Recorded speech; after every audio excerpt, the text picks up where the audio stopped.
This is a tale out of a Southern Gothic novel. Greed, jealousy, false trails, envy. It was a fairy tale Cinderella kind of story that's supposed to have a happy ending.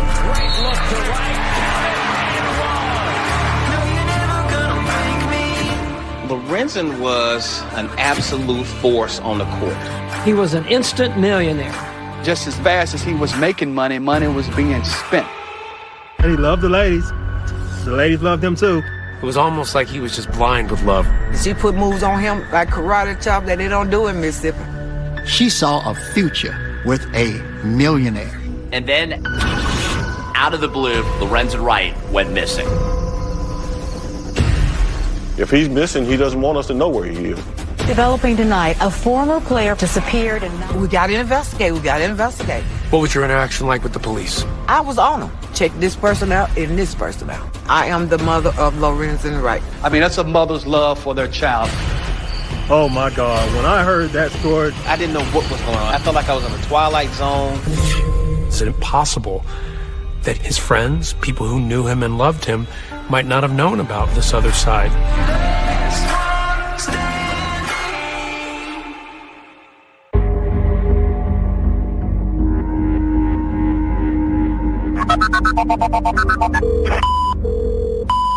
Georgetown 911, where's your emergency? To actually hear the 911 call is blood curdling. and you hear gunshot. You hear that dispatcher say hello over and over again. Hello? Hello? You hear the gunshots and you hear silence. Well, I have nothing but gunshots. That 911 call and what would come after would start a mystery in the city of Memphis that would transfix it for more than a decade. It was the whodunit of all cases in Memphis history. Describe Memphis to me. Great city, great town, culture. Think Memphis. Elvis Presley even recorded the song Memphis, Tennessee about his hometown. Long distance information, give me Memphis, Tennessee. But I think of the blues. I think of B.B. King, I think of Beale Street. Memphis is the birthplace of the blues and rock and roll. People in Memphis love to talk about the music. What they don't like to talk about as much is the crime. Every time you turn the TV on, you hear of someone being murdered. 3 people were shot and 1 man died. Being robbed. An attempted robbery led to shots being fired. Stabbed, was shot. But the shooting took place on Chestnut. It's an ongoing thing, man. Memphis has always been this city of haves and have-nots. Probably 30 to 40% of our people are below the poverty line. And Memphis has had its share of crime through the years. These disparities, both racial and economic, they're still there in Memphis. But one thing brings Memphis together, and that's basketball. Basketball bridged a racial divide in Memphis. It's one of those binding things that brings people together from all walks of life. You gotta understand, people from Memphis, they just love whoever plays for them. So imagine if that player is homegrown. Trail by 5, dribble drive, left hand followed by Lorenzen Wright. That love then just becomes off the charts. This is why what happened to Lorenzen Wright was such a big deal. It's why I went there, to really sit down and talk to the people who knew him best. Who is Lorenzen Wright? Lorenzen Wright was one of the best human beings that ever drew breath on this earth. A lot of good basketball players come out of here. He was one who really made it big. It was even noted on TV broadcasts. He come to Memphis as a superstar, so his name was all over the media, was all over the press. He stood out. He was a hometown hero. My name is Deborah Marion, and I am the mother of Lorenzen Wright. Describe what it was like bringing Lorenzen into this world. Oh, honey. First of all, he was a big child. He couldn't just lay in my lap, because he was just too long. So he was so long his head came off your knees? Yes. His mother had him at a very young age, and he was raised by his mother and grandmother within the same home. Lorenzen's mom and dad were never married, and Lorenzen's dad, Herb, didn't live in the family home, but he was still a big part of Lorenzen's life. By 7th, 8th grade, he was already playing with the high school team. And that's when they decided to move to get him around better competition. Literally everywhere, they were talking about Lorenzen, even in high school. Yes. So Lorenzen decides that he's going to go to Memphis State. The folks in Memphis love it when Cincinnati comes a-calling. A sellout crowd expected tonight at the Pyramid. Lorenzen drew people to the Coliseum to watch basketball. They didn't know anything about basketball. The entire city was just buzzing with the excitement of him playing for the college. Continues to go to, look at Lorenzen Wright on the jam. Lorenzen was an absolute force on the court. Exciting, athletic, big.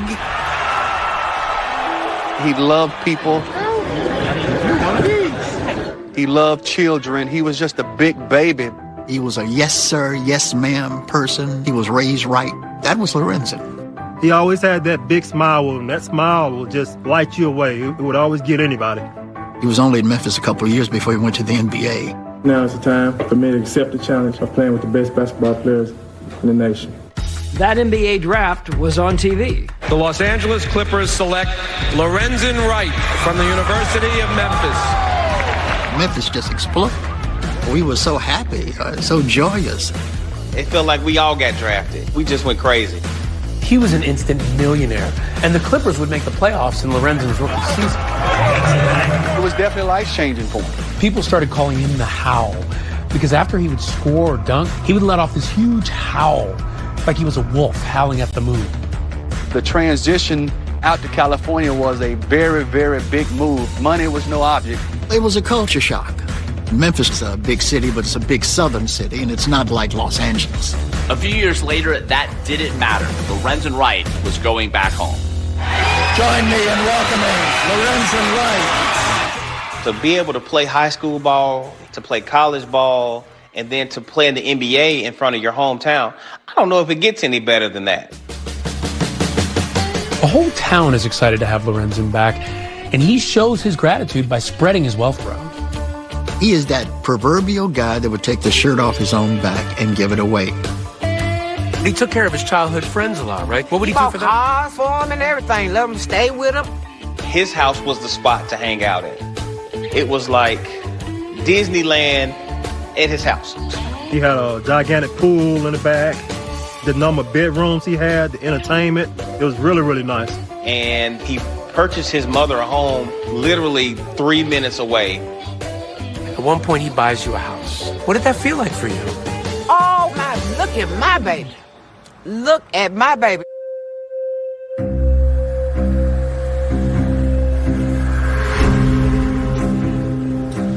The little shortcut from Lorenzen's house to his mom's house was a little road. Didn't nobody else's parent live on one end and the child live on the other. That was our road, our little cut through. It's called Callus Cutoff. Callus Cutoff. It's not a road you want to drive down there. No lights. That was a road that if you didn't know it was there, you didn't know it was there. It's in the city, but it's actually just feels like you're out in the country. I mean, heavy woods on both sides. If you're driving, you just want to drive on through it. You don't want to stop. Lorenzen had driven that shortcut maybe hundreds of times, and nothing had ever happened. He probably never thought for a moment that it might be dangerous. And then, out of the blue, Lorenzen Wright went missing. Police have joined in the search for missing NBA player Lorenzen Wright as his family is starting to fear the worst.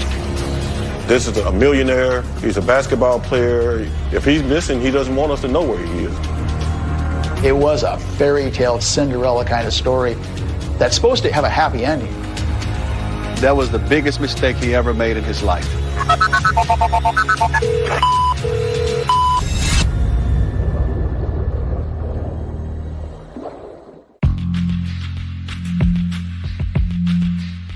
I think Lorenzen's strength came from the work ethic that his father instilled in him. On the court, he was a beast. Off the court, he was just a meek and mild individual. So really, basketball was Lorenzen's entire life, really. Lorenzen met his wife through basketball. Cheryl came into the picture his junior year of high school. He met her over the summer playing AAU basketball, and her dad was his coach. Golden brown skin, beautiful smile. She looked really good. Very sexy. She was easy on the eyes. I don't think he had never, ever came in contact with anyone that looked like Sherrod. I mean, she had all the goods. We would say she knew she was fine and you didn't have to tell her. There is a discrepancy about exactly when they started dating. Depending on who you talk to, she was in college when he was in high school. He's a junior in high school, and here he is dating a junior in college, you know? He thought he was big time then. They became friends, stayed in contact, and a few years later, that's when the relationship went from a friendship to a romantic relationship. It was almost like he was just blind with love, right? Yes. That girl crazy. She put moves on him like karate chop that they don't do in Mississippi. I was hearing that Cheryl was wanting to get pregnant and to marry Lorenzen, assuming that he was going to be this great NBA basketball player. When she saw Lorenzen, she saw a future with a millionaire. Some of the people closest to Lorenzen see Shara as a gold digger. So, were you concerned? Very. He was listening on us, and I kind of like cooled down because I said, if I gotta like her a little bit, you know, to keep my son close to me. You didn't try to disrupt the relationship because he loved her. Exactly. Deborah and Cheryl, they never got along. These two, they never liked each other. When she got pregnant, he was excited about it. You know, obviously his parents wasn't.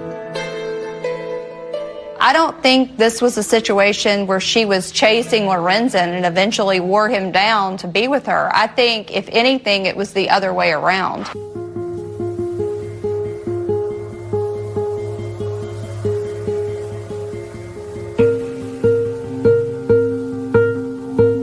So while we're in college doing the fraternity thing, she was about to give birth to Lorenzen Jr. at the time. In between class and practice time, he would go see his baby. Some of his friends and family feel that Shara has trapped him. She knew once she had a child, it was over, marriage, because he wanted to be in the house with his child. And at that point, you knew that she was going to get married to him. Yes.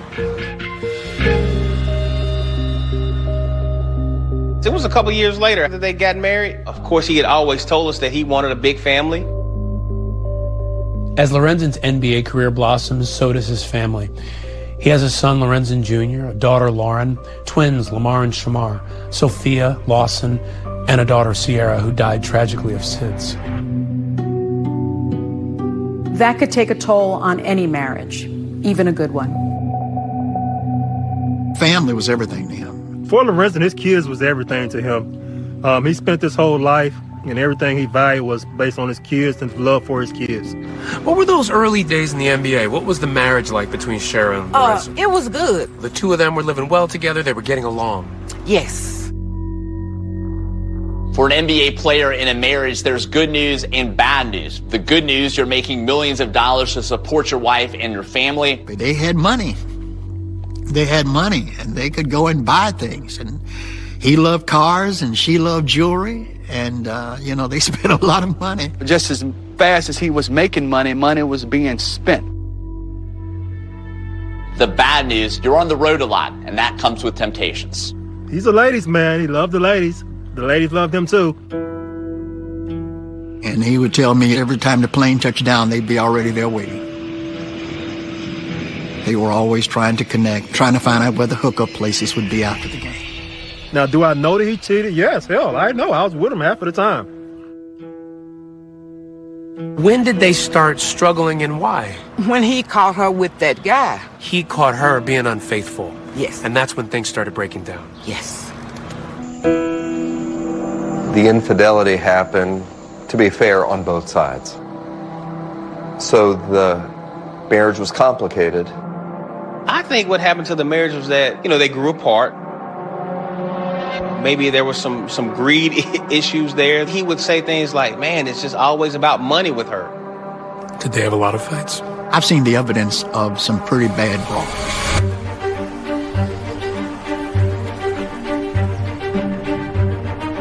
told me the marriage ended because he didn't trust Cheryl anymore.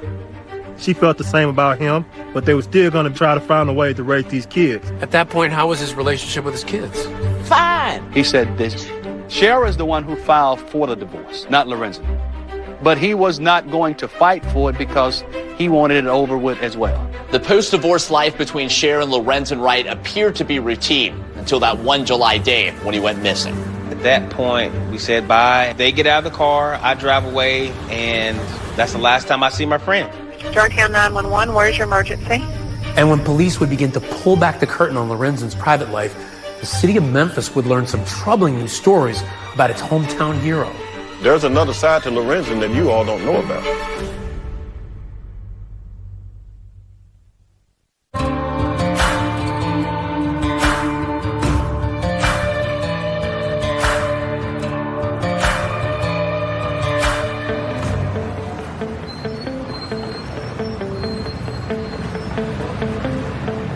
It's the summer of 2010. Lorenzen Wright is living in Atlanta with his buddy Mike G. When Lorenzen and Cheryl were divorced, he ended up moving to Atlanta.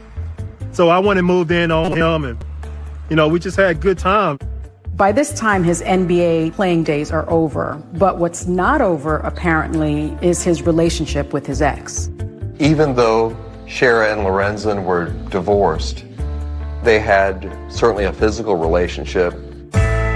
They still had an intimate relationship. But it was more than just sex. People who know them say they were still in love and were even thinking of starting over. Lorenzen did propose to Shara after they were divorced. The children saw him ask her to marry him, and Shara had said yes. So on this one particular weekend that summer, Lorenzen's coming back to Memphis to visit. Shara calls him and asks him to go to a dance recital for their daughter, Lauren. And it turns out his sister, Denotra, is having a baby shower that weekend, too. So he's got a lot going on.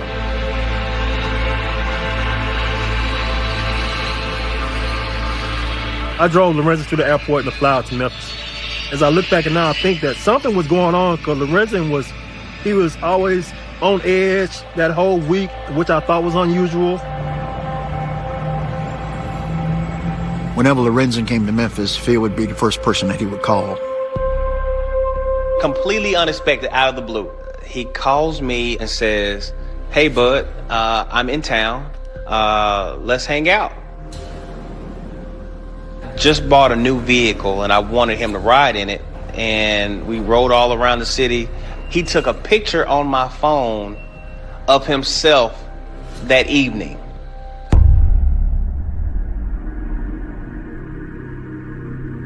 To look at that photo, you would never know that Lorenzen Wright's life was in serious danger. Just after 10 p.m. on this hot July evening, temperatures just now dropping below 90 degrees. Doesn't look like we're going to have any relief in sight. This is Tim Van Horn, and you're listening to WREC.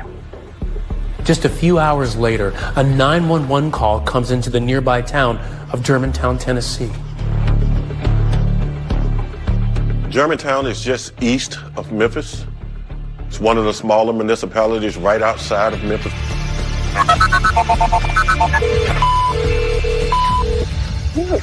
It's a very short call, and you hear a desperate voice on there. You hear a series of gunshots. Georgetown 911, where's your emergency? Hello? Hello? Hello? I don't have nothing but gunshots.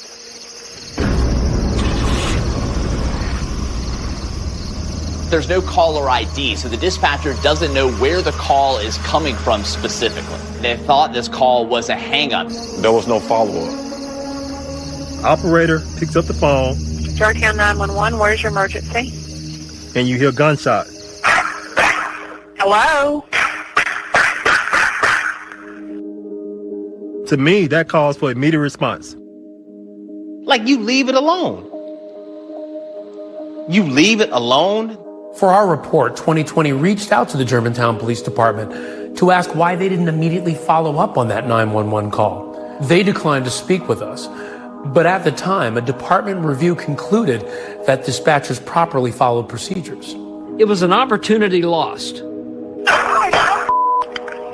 Because on that call is the last time anybody would hear Lorenzen's voice. I probably called him 4 or 5 times that night. And I texted him about 3 or 4 times.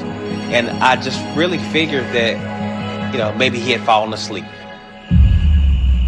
He was supposed to be coming to the baby shower. I kept calling him all that day and he didn't answer the phone. I was getting married July 20th in the Virgin Islands. And so he said that he was going to come over and be my best man. I get a phone call from one of my other great friends saying, hey man, Lorenzen is missing. His friends weren't really concerned in the beginning because that was just Lorenzen. It's like still living that NBA life. Those guys, they'd hop on a plane and go to Vegas. Not hearing from him, it wasn't out of the norm. But when Lorenzen's mother found out that he wasn't even calling his daughter Lauren back, that was too much for her. She filed a missing persons report. When I first got the news, I got a phone call. Did you hear that Lorenzen was missing? Initially, I was not alarmed. I'm thinking if he's missing, he doesn't want us to know where he is. It's on purpose. I became concerned when I saw the concern in her face and in her voice. When that missing persons report is made officially known, it becomes a major news story. Developing tonight, a former player for both the Memphis Tigers and the Grizzlies has disappeared, and now his family is worried about his safety. Talk just spread all over Memphis. Where's Lorenzen? What's going on? So the Memphis Police Department starts a missing persons investigation. When somebody goes missing, you have to look at their circumstances at the time. They look at their inner circle. Is anybody new? Did they owe anybody any money? What was Lorenzen's financial condition after basketball? It was not good. It was not good at all, and that really affected him greatly. Lorenzen Wright made as much as $55 million playing basketball. But because he and Cheryl were spending like crazy, there actually wasn't that much left. So to compensate, he always had some side businesses. I think he was doing the side businesses just to, try to create other streams of income for when he did retire. He wants to invest in something else, have other things going on, His dad ran his sports cafe for him. He also had a car detailing shop. Among those off-the-court business relationships, there would be one relationship that would come back to haunt Lorenzen Wright, a man named Bobby Cole. Bobby Cole was a high-level drug dealer. How would Lorenzen be connected to a drug dealer? But Cole was not only a drug dealer, he was also a race car driver, and Lorenzen, as it turned out, loved cars. At some point they meet, and Cole agrees to buy 2 of Lorenzen's cars. I remember him telling me, man, I sold the guy my cars. Now, what the guy was doing, I did not know. The feds had actually looked into this long before Lorenzen Wright disappeared to see if any of his transactions with Bobby Cole involved drugs or drug money. And the DEA, the Drug Enforcement Administration, actually investigated that connection, interviewed Bobby Cole. They didn't find any connection. But those drug rumors would actually start swirling again, this time when police interviewed his ex-wife, Cheryl. She also told law enforcement that about 6 weeks earlier, she had gotten a visit from some unknown individuals that wanted to do Lorenzen some harm. Cheryl Wright, in talking to investigators, claims that she saw Lorenzen leaving with a man she didn't know, carrying a box with drugs. Kind of painting this portrait of a guy who's troubled, who's lost all his money. He's trying to make money illegally. Is it possible that people who knew him and loved him might not have known about this other side that involved drugs? Well, it's possible, but he told me about everything that he was dealing with. And I believe that if he had been doing that, I believe he would have told me. This whole idea that he was involved in drugs, what did you make of that? Y'all don't want me to say what I want to say. But the police are on the brink of a breakthrough. The investigation made a dramatic turn when Memphis police found out about that Germantown 911 call. That revelation eventually leads investigators to that desolate road, the Calais cutoff, the shortcut from Lorenzen's house to his mom's. And there, they will make a chilling discovery.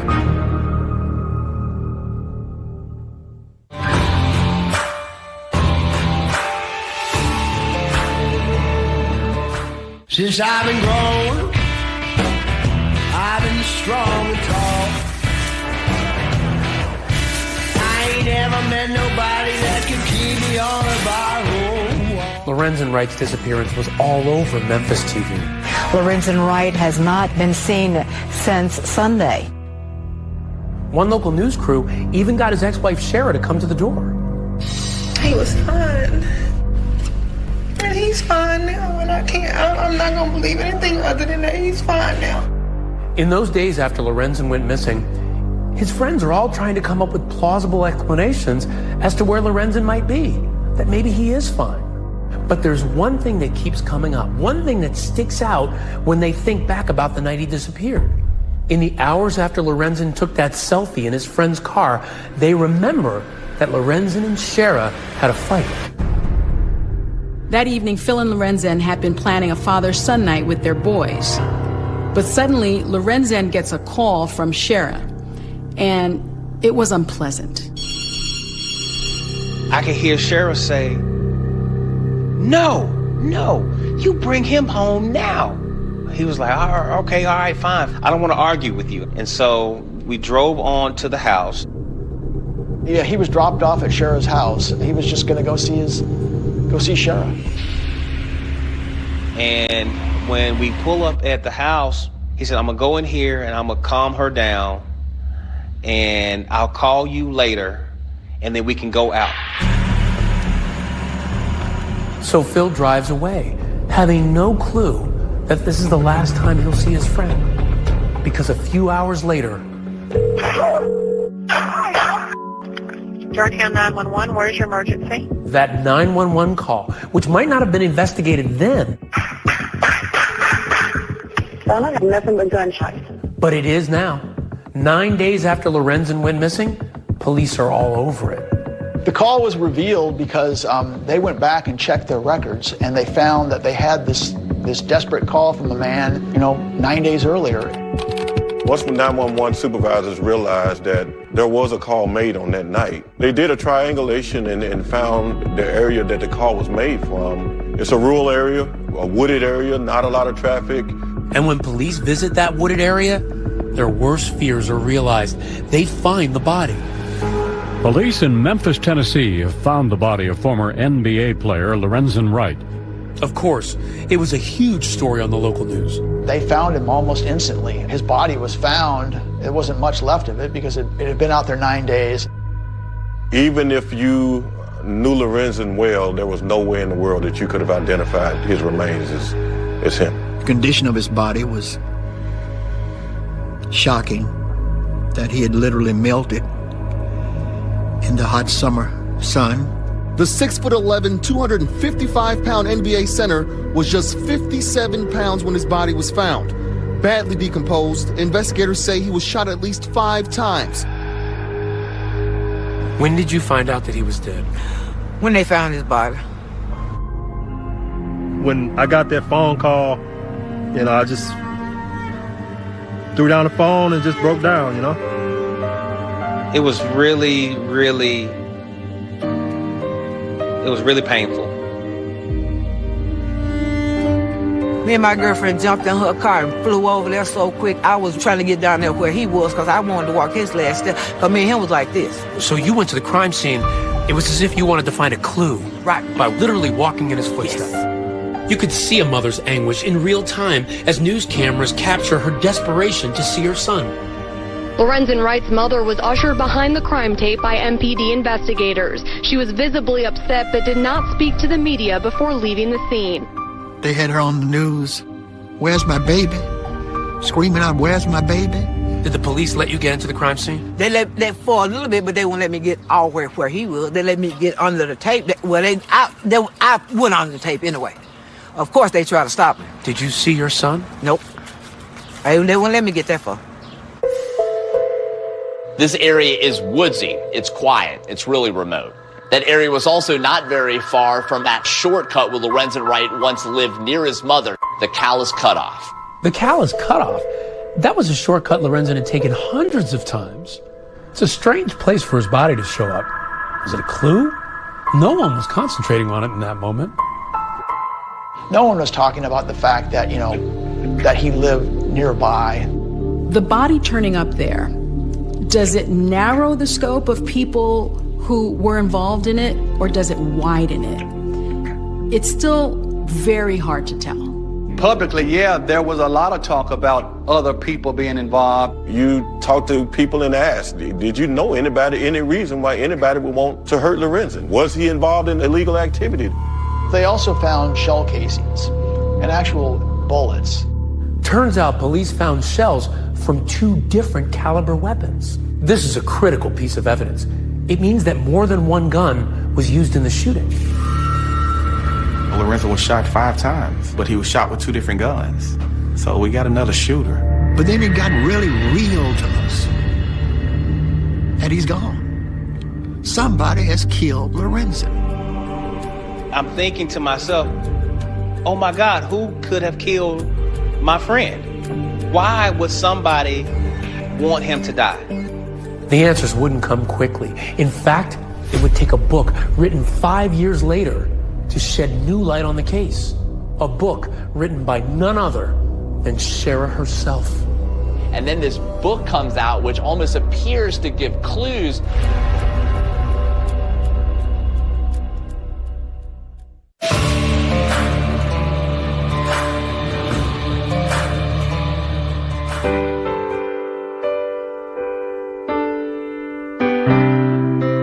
We honor and remember Lorenzen Wright. Lorenzen's funeral was almost a state affair here in Memphis. It was held at FedEx Forum, a place where he once played basketball as an NBA player. And now it was where thousands of people came out to mourn the loss of their hometown hero. They put together a beautiful ceremony. His pledge brothers, we were all pallbearers for the funeral. I was asked to do the eulogy. His smile was infectious, his work ethic unmatched, his generosity prolific, and his commitment unswerving. The thing that I remember the most about the funeral is Shara hugging me and saying, "Thank you for such a beautiful eulogy." Ren would have loved that. It was such a tragic situation, seeing his kids suffer like that, knowing they'll never see their father again. This tragic moment, that funeral, it morphs into this, who done it, because no one knew who did it. At the beginning of a case, you have to remain objective and you have to let the evidence lead you. You have to prepare yourself to be surprised sometimes. This is now essentially a cold case because 9 days have passed. A body has been in sweltering heat, which degrades evidence tremendously. The killers had a 9-day head start on us. There were no witnesses, so this was not an easy case at all. Because in these kinds of things, the spouse is always a suspect. They're looking at Shara hard. My number one suspect was the person that I hear everybody else talking about, was Shara. You were suspicious of Shara at this point? Yes. Okay, did you tell the police? Yes. What did they say to you? We got to investigate. We thought she was being forthcoming with information, and in the midst of that, she chose to lawyer up.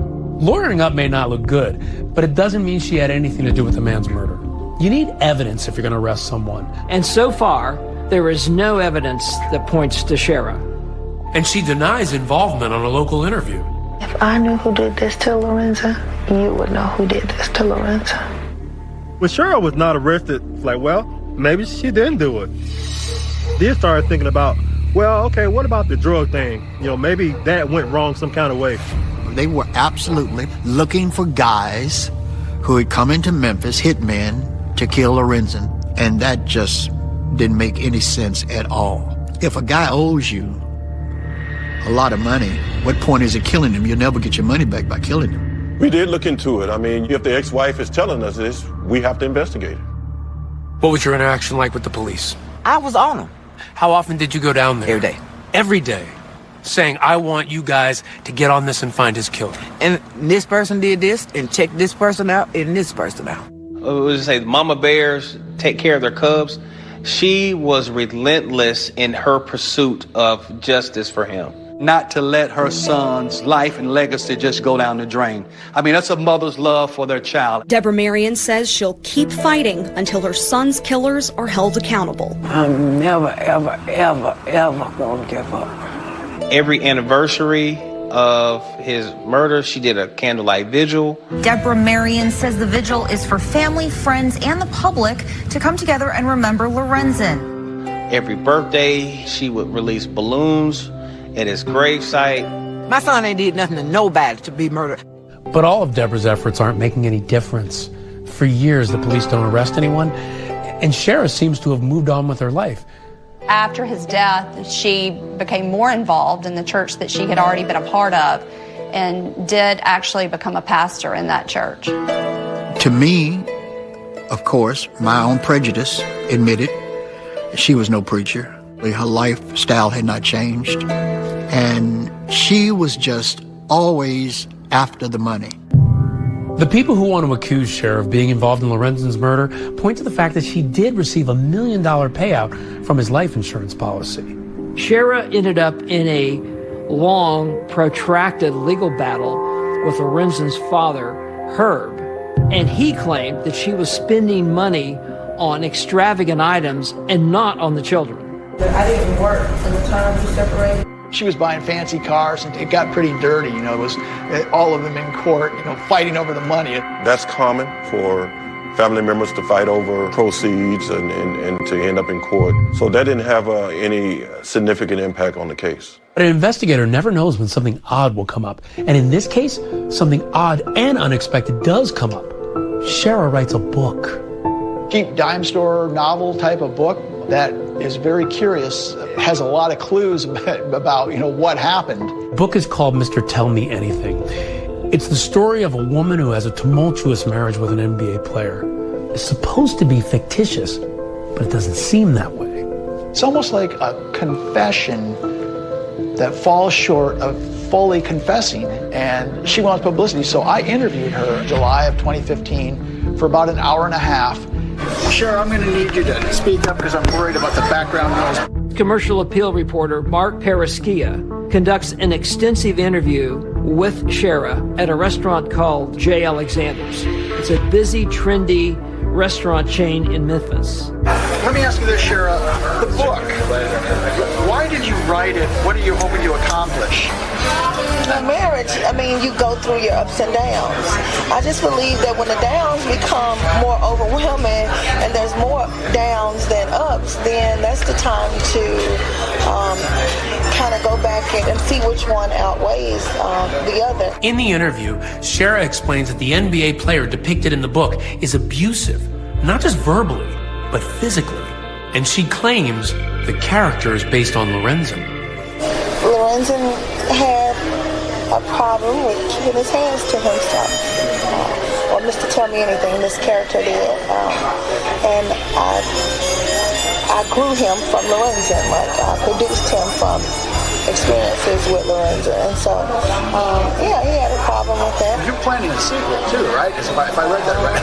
Yeah.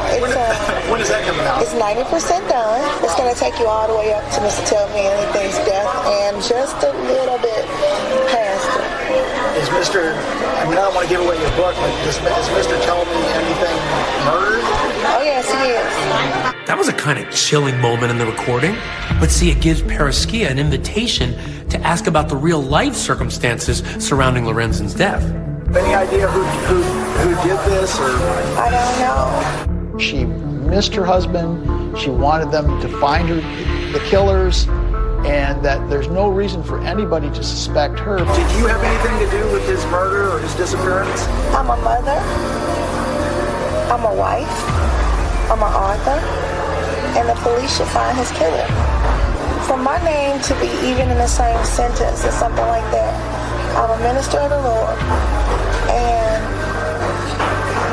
I've never been in any type of trouble or anything. I'm a mother, an author, and a wife. She just flat denies it. To me, she had was very convincing. But Shara would soon appear very convincing to another reporter who comes to do a story on her.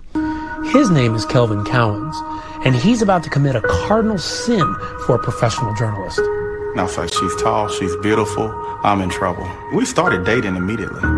Kelvin Cowens may believe he's found true love, just as a Memphis dive team finds something critical at the bottom of this lake.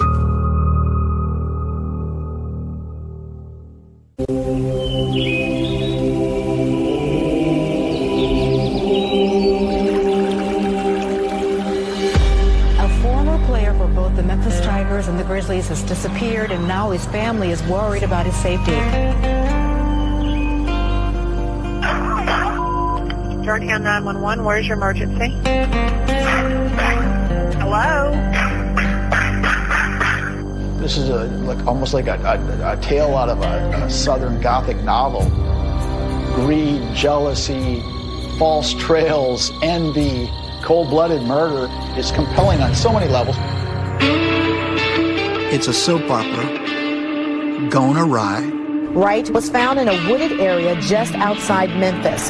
This is not only a news story, but it's a sports celebrity story. It's a murder story all wrapped into one. It's just one of those things that I could never put together.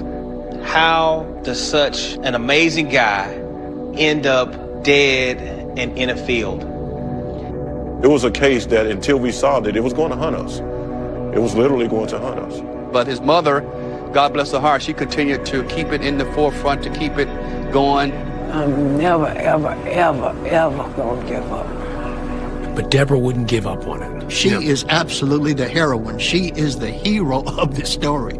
She harassed literally the police department every day. She kept the heat on the police. She was in the news media for years, criticizing them for not doing enough to finding out who killed her son. She basically told me once I became the director, you're going to solve my son's murder. And you're not going to get rid of me. You let everybody know that you would not rest until your son's killer was found. Yes. I wanted to solve it really, really bad. You know, not only for the city, for Lorenzen's mom and for his kids. I've never seen a mom to be that emotionally distraught over the murder of her child. And I've investigated a lot of murders.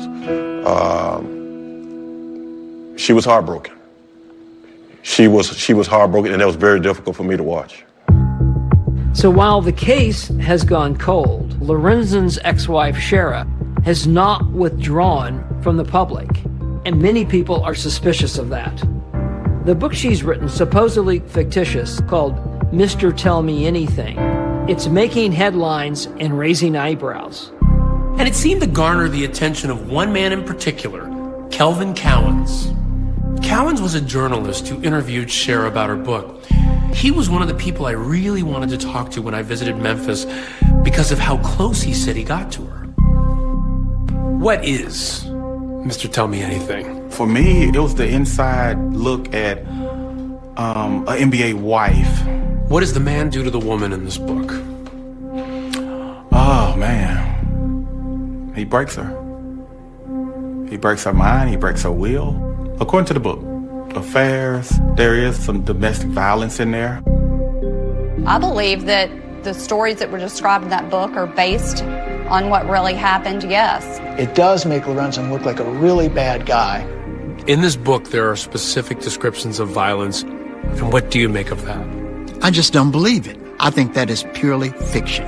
If he was all of that, why she stayed with him so long? She could have got a divorce at any time and got plenty of money. Girl, please. I don't believe nothing she say. If she tell me that her hair is black, I said, no, it's orange. I just believed it. I was like, she's bearing all. Kelvin Cowens doesn't just believe her. He says he was romantically falling for her. It's something that, as a journalist, he admits was crossing a line. While they were dating, and even after they moved to Houston, she completely convinces him that she had nothing to do with Lorenzen's murder. Well, I'm like, if she had done something, they'd have her by now. I mean, I would have never moved away with her if I thought she was a killer. Shara moved out of Memphis because she was tired of the suspicion and all the negative publicity she was receiving here. Did anybody know who she was in Houston? Did anybody treat her in a certain way because of that? No one treated her different. No one treated the kids different. It just wasn't a subject.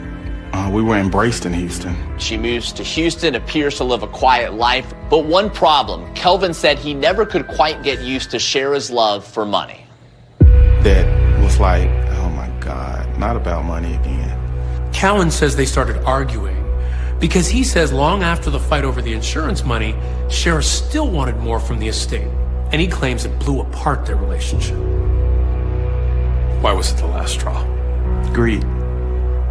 I cannot believe that, your apex of life is still, how much more money can I get? And you couldn't live with that? I couldn't. The relationship ends. Shara moves to California with the kids to be near her brother, and Kelvin moves back to Memphis. Neither of them are aware that the Memphis police are about to take a new look at Lorenzen's murder. They call it Operation Rebound. They want to rebound, to use a basketball term, go through the evidence one more time, find that one key break. I received a phone call from the Memphis Police Department, and he said, we want to run through everybody's story again. By now, Tony Armstrong has left the department, but he's still following the case closely. I immediately thought, okay, somebody has gotten themselves in a tight spot, and they're starting to talk. The police suddenly announced, we found the murder weapon in a lake in Mississippi. News about finding at least one of the guns was all over local news. 7 years later, the gun the killer may have used was found in a lake in Walnut, Mississippi in Tippah County. How did you hear about them finding the gun in the lake? They called me. The news got around town. They found the gun. And I'm like, what? You found after all this time, how? And now the next thing I'm thinking, okay, now who was it? Who killed Lorenzen? And that's when this man enters the story. A man who cops say is the whole reason they found that gun in the lake in the first place. Because he claims he knows who put it there. You mean what? Are you kidding me? Are you actually kidding me?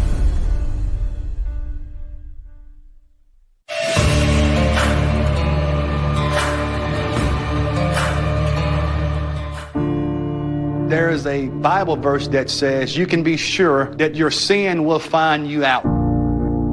I knew someone was going to talk, and I knew for certain it was going to involve Shara. The rebirth of the Lorenzen Wright murder investigation largely is built around Jimmy Martin. Jimmy Martin was a 34-year-old former rap artist who went by the name of Trickster. He was also Shara Wright's cousin. Martin was convicted in a totally unrelated case with killing his girlfriend. But according to prosecutors, that's when he approached cops with a story about what he says happened to Lorenzen. It was in between the conviction for second-degree murder and his sentencing that Jimmy Martin offered this story. I can see him saying, you know what, I'm in big trouble. I need to give them some information that's going to lessen my time. He meets with investigators and he has a story to tell.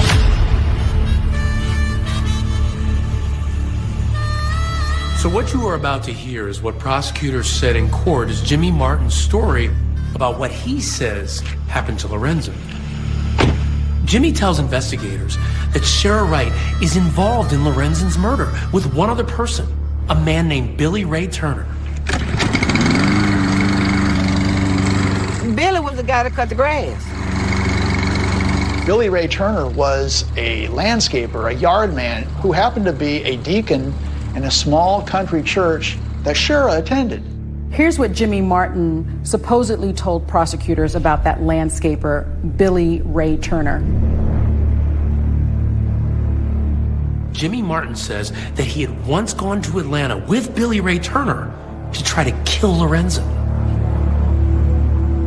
Remember, Lorenzen had moved to Atlanta after his divorce in 2010 and moved in with his old buddy, Mike Gibson. I had no clue, no awareness of anything like this. Prosecutors say Shara was also in Atlanta around this time. There's underpinnings to Jimmy Martin's story because, you know, she did show up down there. I can remember her coming to Atlanta for the first time to see the condo. Very unusual. She had never been down there. And while Shara was there at the condo, Jimmy alleges, she was setting the stage for a murder.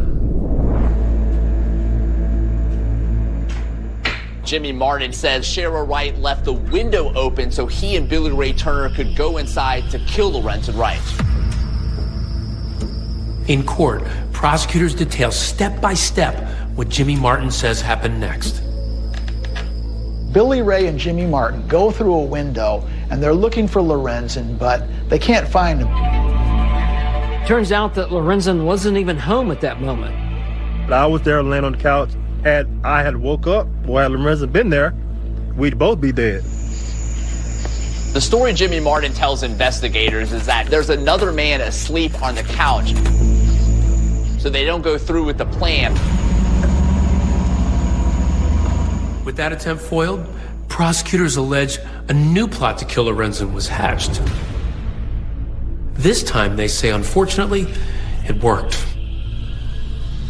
The body of former pro basketball player Lorenzen Wright has apparently been found in Memphis. Sources say it appeared Wright had been shot several times. Martin claims to investigators that a few days after Lorenzen's death, Shara and Turner confessed to him that they murdered Lorenzen. And that he helped them clean up the crime scene.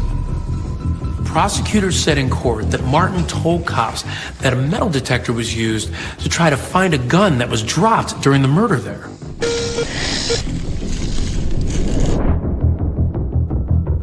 Martin claims that he and Turner drove to Walnut, Mississippi, where he alleges Turner threw a gun in a lake.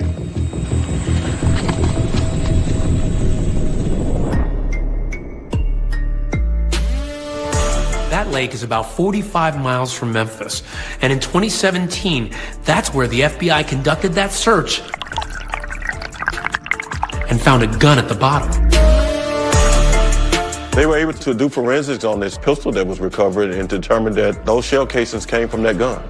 Even though police know that there were 2 weapons used in the shooting, this evidence alone is huge.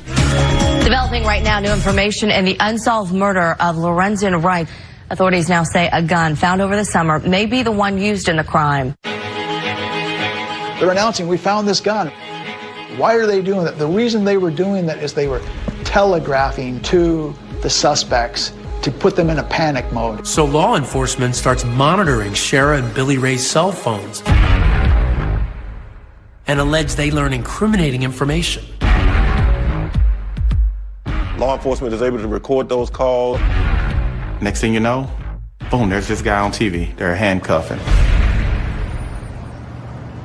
46-year-old Billy Turner sits behind bars this morning, arrested at a Carterville gas station. It was a standard arrest. There was no incidents to it. This person who, for the past 25 years, had not had any sort of troubles. A real nice guy, always just laughing. No, he never showed aggression or anything like that. I'm just like, who is Billy Ray Turner? Who is that? Who is that? I've never heard about Billy Ray Turner. The only thing that I knew, and I ended up putting 2 and 2 together, is that Lorenzen, he told me, you know, Cheryl sleeping with everybody in Memphis. She even sleeping with her gardener, which was Billy Ray. Continuing coverage for you now this midday about the suspect charged with killing former Memphis basketball player Lorenzen Wright. Billy Turner entered a not guilty plea on charges that he murdered Wright more than 7 years ago. Emotions were extremely heavy in Billy Ray Turner's first appearance in a Shelby County courtroom. And these hearings were televised, right? Yes. That's how high the interest was. Yes. They would break into the regular day programming. It was like the big thing here. New developments this midday in the 2010 murder case of Memphis basketball star Lorenzen Wright. When I saw him, I knew instantly she had used him because that's not what she want. You know, he ain't had no money. She don't deal with no grass cover. Good morning, sir. You have a mother who searched for answers for all of these years and then finally associate a face with the person responsible for taking my son's life. and all the emotions just came out. I jumped up and I asked him, how could you have murdered my son? Little did Deborah know, this mystery in Memphis wasn't even close to being solved.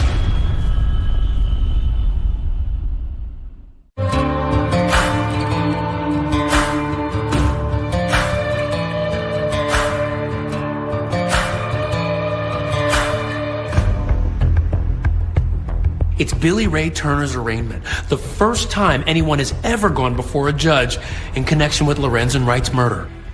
The victim's mother was emotional at the sight of Billy Turner in court. Lorenzen Wright's mother stands up in the middle of the proceedings and yells, how could you have murdered my son? That's what I need to know, just how. The atmosphere was one of just, wow. The air seemed to be sucked out of the room at that point. Why? Who are you? We don't know you. It's like a stranger killing somebody. That's right. Step to the mic. And I could see the pain in her, and I saw how she expressed that pain to him, and I knew it was real. Ms. Wright, I understand your pain, and you're not helping your son. You're not helping the administration of justice by engaging in that sort of an outcome. If that happens again, I would have to bar you from the courtroom, and I don't want to do that to you, Mrs. Wright. Do you have any questions, ma'am? No, I told him what I want to. But please don't do that again. So I shut my mouth for the rest of the court. Now the question is about Shara, who, remember, was living in California, but was never far from Deborah's mind. We have Thursday night Bible study, and I got so emotional. I said, God, please get Cheryl Robinson right. Please. That's what I said that Thursday night. Friday, she was locked up. Cheryl Wright Robinson was taken into custody last night in Riverside, California. The news feed hit that said that she had been arrested for the murder of Lorenzen Wright, and I said, hot damn, they got her. Cheryl Wright Robinson has been indicted for conspiracy to commit first-degree murder, criminal attempt first-degree murder, and first-degree murder for her ex-husband, Lorenzen Wright. And I'm like, I just spent almost 3 years of my life with a killer. They'd extradite her and bring her back. It was Memphis Police Department's one of their finest moments of finally putting this thing together. Today in court, Shara Wright, right there behind me, pleaded not guilty to killing her husband. Shara, basically, I think the reality of finally being caught really took the life out of her. In an orange jumpsuit, Shara Wright shook her head as Judge Lee Coffey laid down the law. Ms. Wright does appear to be an ongoing danger to Shelby County, Tennessee. Judge Coffey gave Wright a $20 million bond. She looked horrible. This is a bizarre situation. Shara, who's been this sexy, beautiful person with a lot of money, a lot of boyfriends, she's now on her way to jail. This is not going to work for her. It's not uncommon for people to act in a bizarre way in jail, particularly the ones who've never been in jail. She began to unravel. According to Jail East staff, Wright berated workers, stripped off her clothes, and flooded a toilet. She was acting very strangely. She had stripped naked and yelled out, "I'm going swimming." Ms. Wright's behavior yesterday is absolutely shocking. I don't think she's right mentally. I think that's why she said she was going swimming in this jail cell. I think all the things that she was doing while in jail were all acts of her trying to plead insanity. I did not buy that at all. There was a lot of speculation as to whether or not she was being theatrical or had legitimate claims of what she was going through. In a stunning new development inside the Shelby County courtroom Wednesday morning, Shara Wright's attorney stepped down. I'm not certain what happened between Shara and her former lawyers. And a new legal team steps in. Quite frankly, we found that Shara was easy to work with. She had been prescribed some medication that altered her behavior. Once we were appointed on the case, her behavior had stabilized and she had no significant problems after that. I'm excited. I think we can do well. A case like this does not come along every day. And we were honored to defend Shara. The objective is to give us the fairest opportunity to present our defense in the case. Meanwhile, Billy Ray Turner is lawyered up too. He brings in one of Memphis's most high-profile attorneys. John Keith Perry is kind of a rising star criminal defense lawyer. This is one of his, big cases. There's a substantial amount of investigating that needs to continue. I was contacted by the family of Mr. Turner, and I've been on this case now since the end of 2017. We've read and listened to, I think, just about all of the discovery. Now you compile notes, lay out your outlines, see the points of attack. I've never had a reason to regret representing Billy Ray Turner. According to his attorney, Billy Ray Turner has constantly said he had no involvement in the murder of Lorenzen Wright. He stands by that then, and he stands by that now. We think that if given a fair slate, Mr. Turner will walk out with me. I absolutely think that he did not do it. Perry has several questions about the alleged case against Billy Ray Turner, starting with his connection to Shara. Some of the things that I've heard through the community about this super romance, and that he would have been willing to jump bridges and over rivers or whatever. I haven't seen that. And more importantly, Perry says, consider the source. He says the prosecution's case starts with Jimmy Martin's story. And his criminal history, according to Perry, makes him not credible. Could he be the one that did it? Absolutely. With the statement that he gave, how he gave that statement, and the fact that he is a convicted murderer, yes, there's an absolutely a chance that he could have committed the act himself. Credibility-wise, he would be low on the totem pole, I think. Maybe he's just trying to minimize his involvement in all this. He's flipped, he's turned a deal. So far, there is no proof that Jimmy Martin received any benefit from cooperating in the Lorenzen Wright case. But we do know he's never been charged in connection with Wright's murder. Neither Martin nor prosecutors would talk with us.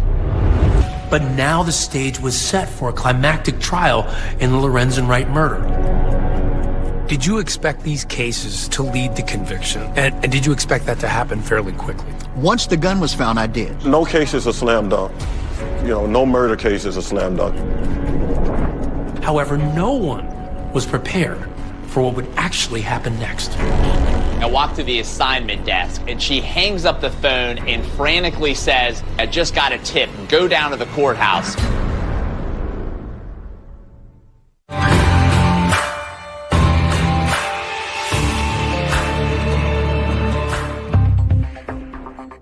A significant development in the Lorenzen Wright murder case. A gun found over the summer may be the one used in the crime. Shara Wright Robinson was taken into custody. Well, the buildup was huge. We were expecting probably a weeks to months long trial. The judge is expected to rule this spring on a host of pretrial motions from Shara Wright's and Billy Turner's legal teams. They were going to be tried together as co-defendants. That was my understanding. If Shara and Billy Turner were tried together, our defense could be consistent.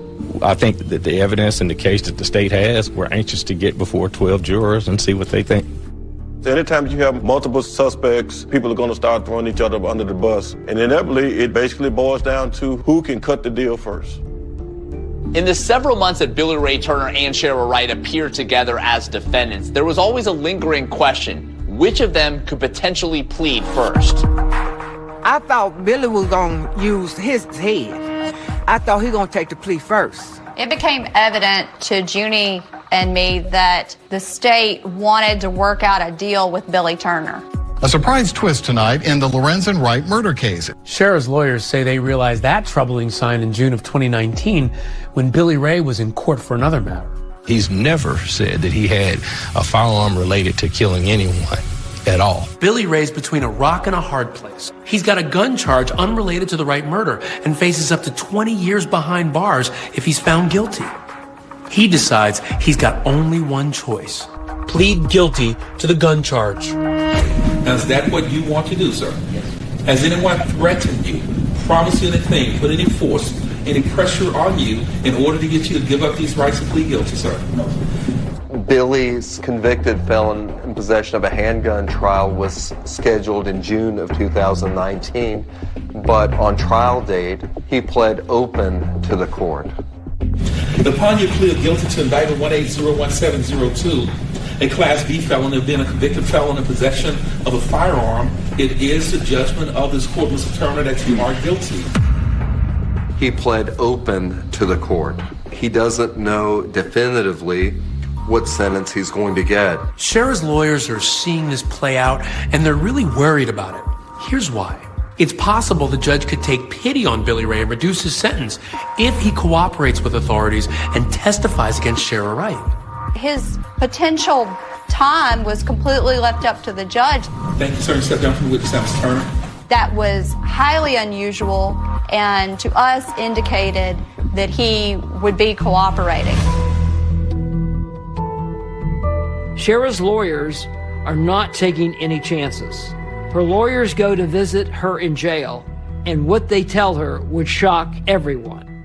They say she needs to consider a plea deal. We told her if Billy testifies against you, it's going to be disastrous.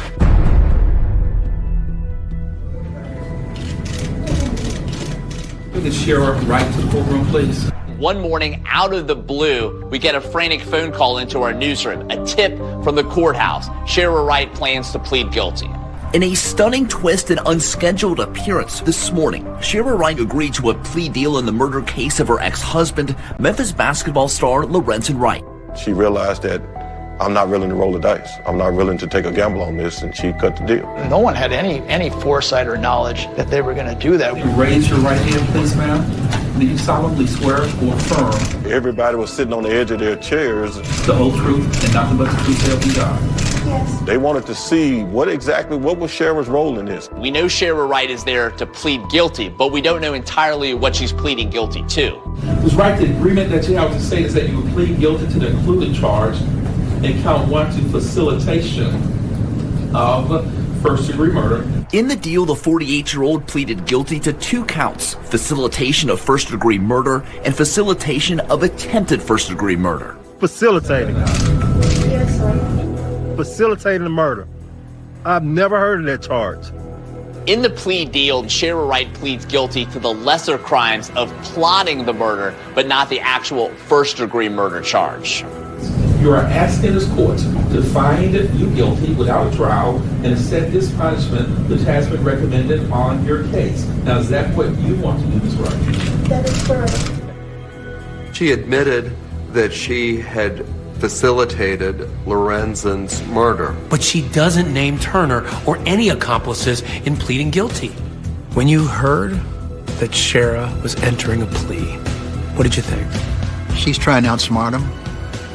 I think she just decided to bite the bullet, so to speak, on the murder and to figure a way to get the less amount of time that she could.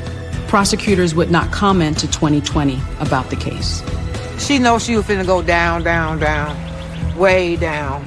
She wasn't gonna get no few years. She gonna get some lifetime. Ms. Wright, it is the judgment of this court that you are guilty. This court sets your punishment at 30 years confinement in the Tennessee Department of Corrections. She received a 30-year sentence, of which she'll serve 30% before release eligibility. I think our prosecutors failed us, those of us that loved him. I think she played him. My reaction was, I was sick in the stomach. I'm like, are you kidding me? She may only do 9 years. Lorenzen, he lost the rest of his life, and she may only have to do 9 years. I felt really bad, felt really sick. I said, that's not fair. It's not about fairness. Ms. Wright, you step down for the witness stand. Thank you, ma'am. I think it's a concept the public wants to believe in. When the state and the defense comes to a negotiated plea agreement, then generally speaking, the court will approve it. If the sentence surprised a lot of people in court, though, what came next was even more shocking. Ms. Marion, when you were first in court, you asked for things that you wanted to say. Yes. A mother is about to confront the woman who arranged her son's murder. After all these years, what will Deborah have to say?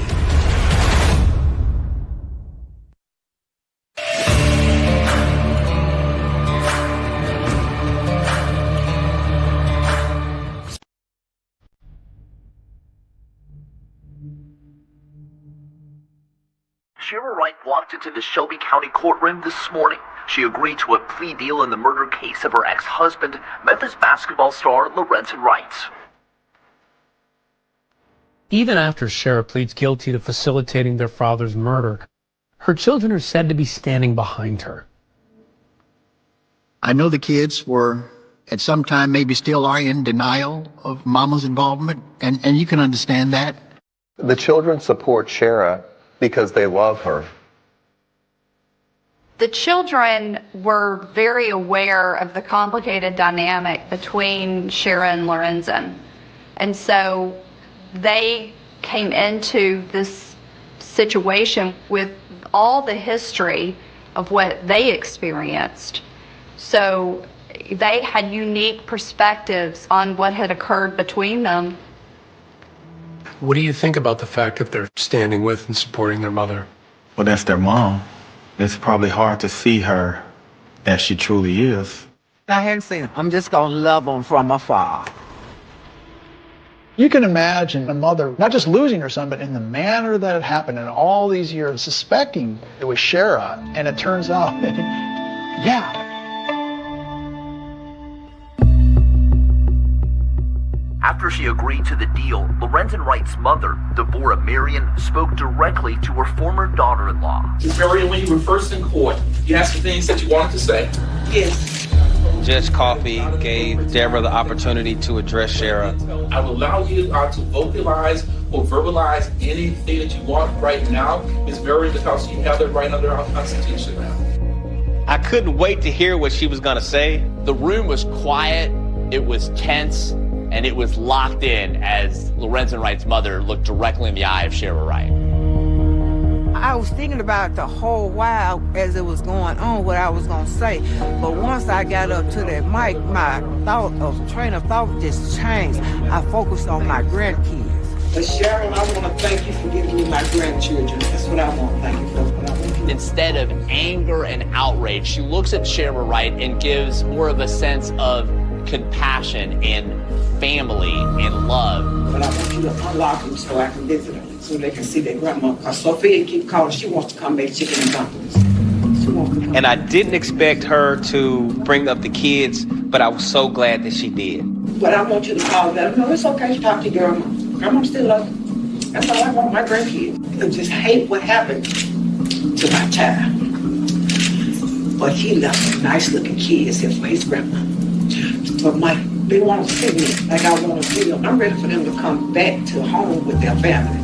That's I miss them. Well, I was trying to tell her to get the loop off my grandkids so they can call me like they used to do. But, I know she got them reeled in. Most of the children were adults. Shira Wright was not standing in the way of the children having a relationship with Deborah Marion. To see her basically plead to Shira to let the kids be with her, it touched my heart. Deborah, she played it well, because no matter what you say in court to that woman, it's not going to bring your son back.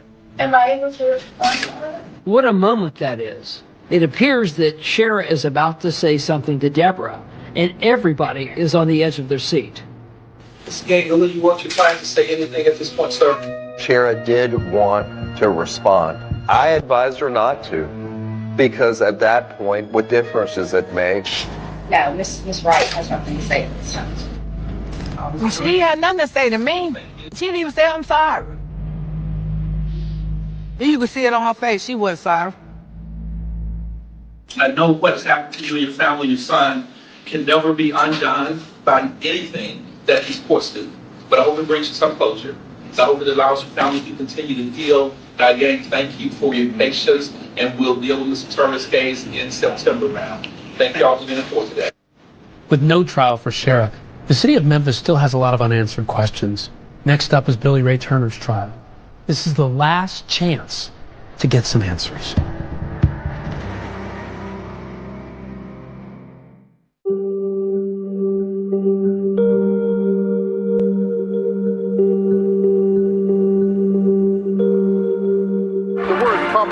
May be an understatement, but that's how Shelby County doctors are describing the ongoing challenges in fighting the current surge of COVID-19 numbers. The trial of Billy Ray Turner is scheduled for this fall, but with everything going on in the world with COVID-19, it's unlikely that that will happen. I absolutely plan to fight like hell for my client in that courtroom. I ask the public one thing, that if you have your preconceived notions, pay attention to it as the case is presented in the courtroom, then stand in judgment of it. I hope that the truth comes out, and I hope that he does time for the role that he took in Lorenzen's murder. I'm not really worried about what happened to Billy Ray in his upcoming trial. Lorenzen's dead because of Shara. At this point, it's unclear if Shara will ever say what happened, leaving everyone else to just simply speculate. And even I still have questions. What actually happened that night out by the Calais Cutoff Road? How did Lorenzen end up out there that night? Was there a second gunman? And who shot him? And the most perplexing question, why? I would say the motive is that he was worth more dead than he was alive. Ultimately, only she knows why she did it. Money, love, envy, it really is a tragic story.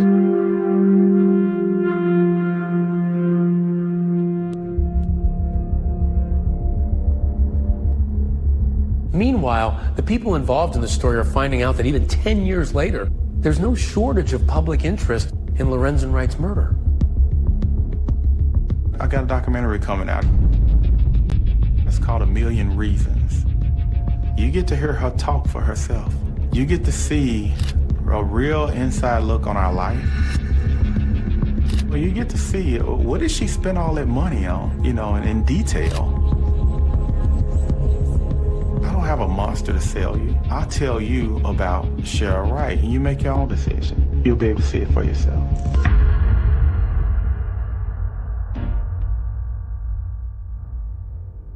When you are the mother of 6 kids, you married to their father, and you would see him dead, that's just evil, that's wicked. His kids, they suffered because not only was their father taken, but their mother was taken too. There are no winners in this case. And I know that he's looking down on them with that huge smile that he has. And he wants the best for them, and he would love for them to be a part of his mother and father's life. Not only was he physically murdered, but then his character was assassinated. I want people to know who Lorenzen Wright was, what type of human being he was. The lies that were told earlier about drugs, too many people bought into those lies. And so we're trying our best right now to cleanse the name of Lorenzen. The drugs, the physical abuse, his friends say none of those things are true. And he deserves to be remembered as the good family man they knew, a man they will never forget. With Lorenzen, I be talking to his picture. Sometimes his picture could look at me a certain way, acting like it's really him. And now Ellen just stop. Just talk to him. He was a mommy boy. Simple as that. He would still be mama's boy if he was here now. Because he's still my firstborn.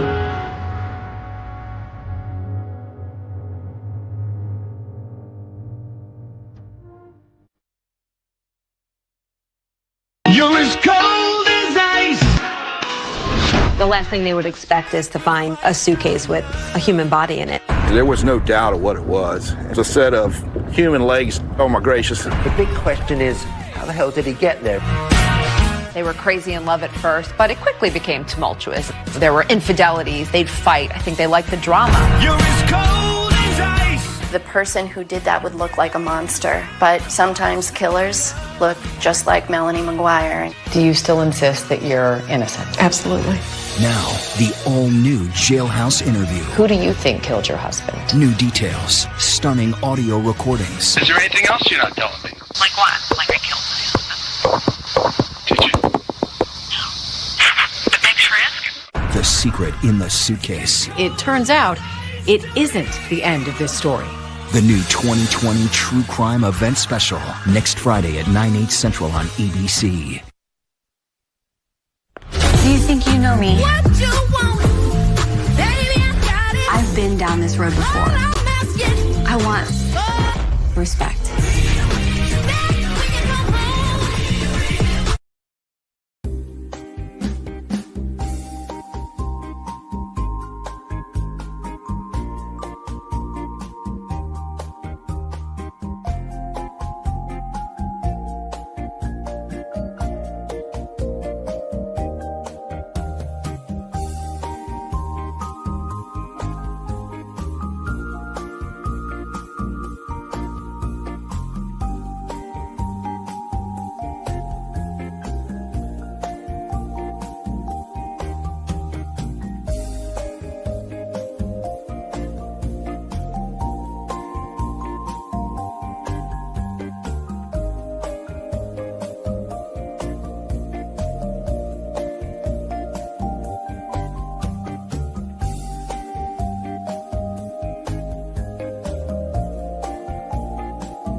The last thing they would expect is to find a suitcase with a human body in it.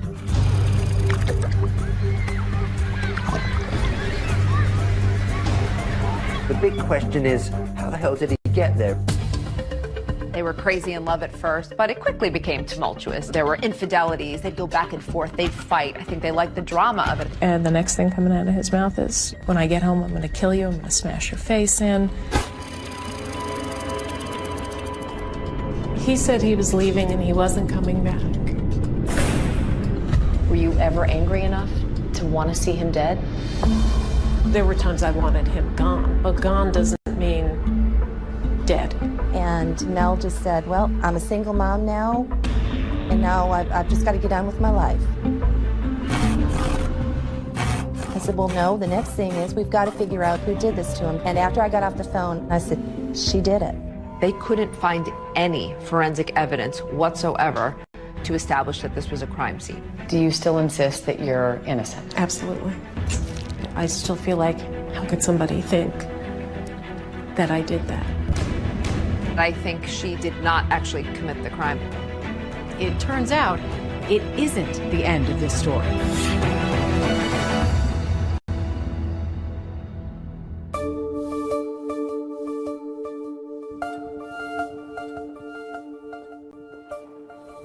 My name is Megan Sachs. I'm a criminologist at Fairleigh Dickinson University. In simplest terms, criminology is the scientific study of what causes crime and how the criminal justice system responds to crime. I've written about 25 true crime books over the years, and I think Melanie Maguire's is perhaps one of the most interesting ones and baffling. This is Melanie Maguire, arrested today minutes after dropping off her children at daycare. Melanie Maguire, a New Jersey nurse, was accused of killing her husband, cutting up his body and throwing it into the Chesapeake Bay. In 2007, what was being called the suitcase murder trial was generating an enormous amount of media attention, not just in New Jersey, but all across the country. 3 bizarre discoveries, 3 separate suitcases, all containing human remains. A woman who was on trial for her very life. She says the real truth behind the crime has never been revealed. With no history of violence and no apparent motive for murder, could she really have done it? She was this beautiful young nurse, and they were this seemingly normal middle-class couple, and the murder happened in such a grisly way. The idea that this beautiful nurse could have actually killed her husband and then cut him up is just incredible. Of course, there were the salacious aspects. Mrs. Maguire is a registered nurse, and prosecutors say she had an affair with a doctor. She didn't fit the profile, I guess, of a murderer. Over the years, students and colleagues of ours have come to me and said, you know, Melanie McGuire proclaims her innocence and would love to tell her story. I started thinking, oh, maybe there is a little more to this case than what you just see on the surface. And then the idea of a podcast came up, and I was all in. On Direct Appeal, we examine the murder conviction of Melanie McGuire following a highly publicized trial. Looking at the evidence that was presented and the evidence that may have seemed insignificant at the time, we form our own conclusion about Melanie's guilt. We here at ABC have our own history with the Melanie McGuire case. Back in 2007, ABC's Cynthia McFadden had the first on-camera interview with the mother of two on trial for murdering her husband. Who is the Melanie McGuire you hope the jury knows? The one who tried to take care of everybody, who didn't make the smartest decisions, but admitted to those mistakes to the people she trusted most, but did not admit what she's accused of. I have been incarcerated for 12 and a half, going on 13 years now. Do you still insist that you're innocent? Absolutely. You're sitting here a wrongfully convicted person. Correct. Absolutely. And what have those years been like? I tell people it's not as bad as you think in some ways, and it's so much worse than I could ever articulate in others. After all these years, I still feel hurt. I still feel bothered. I still feel like, how could somebody think that I did that?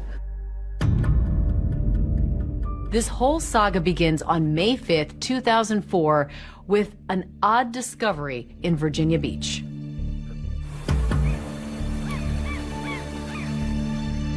Early morning, a couple of fishermen and their kids are out on a boat by the Chesapeake Bay. Me and my friend Don Connors was going to go out fishing, and we both had days off, and D, or Don, we called him D, said keep his kids out of school, we were going to take them fishing. So everybody was excited. We went right out through this bridge here, and if you keep on going, you'll run right into the Chesapeake Bay Bridge Tunnel. The Chesapeake Bay Bridge Tunnel is about 17.5 miles long. It really is quite astonishing. It connects the eastern shore of Virginia to Virginia Beach. Has two tunnels for two shipping channels, and once you get on the other side, you go north, you're up into Maryland, Delaware, New Jersey. So we went out there and anchored off of Fisherman's Island, and we were just doing some fishing. And suddenly, one notices that a suitcase has floated by. We wheeled the boat around, pulled up alongside it. I immediately thought it probably blew off of a car, you know, and off the luggage rack or something. D and his son had reached over and were trying to pull it up in. It had some weight to it, so I stopped the boat, reached in and helped him pull that thing up in there. And laid it in the floor of the boat. They found a dark green Kenneth Cole suitcase in pretty good condition that was apparently part of a luggage set of 3. They put it on board, and the little boy with them is very, very excited. He thinks it's buried treasure, so he wants to open it. The contents were covered with a thick trash bag, like a hefty bag or something. And I said, uh-oh. I was a little bit nervous then when I saw the black bags in there. So it's a turn to say something to D, and while I was talking to D, the young boy reached down and ripped open the plastic trash bags. There was no doubt of what it was. It's a set of human legs. There's a pair of male legs from the knee down, look very fresh, and they recoil in horror. I looked down there and said, oh my gracious. So I closed the bag back up, and I dialed 911. I was out on patrol in the Chesapeake Bay when I received a radio call.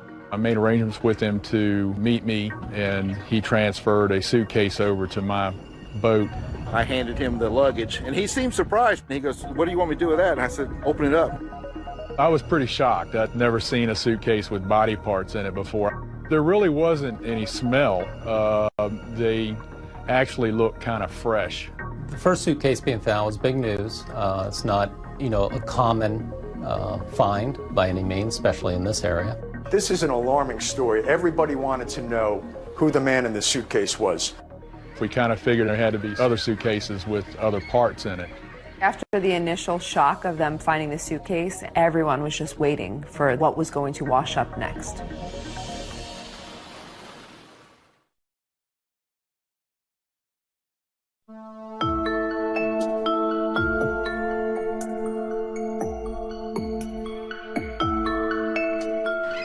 Chesapeake Bay area, there's a lot of boaters, there are bird watchers, there's Fisherman's Island, a nature sanctuary.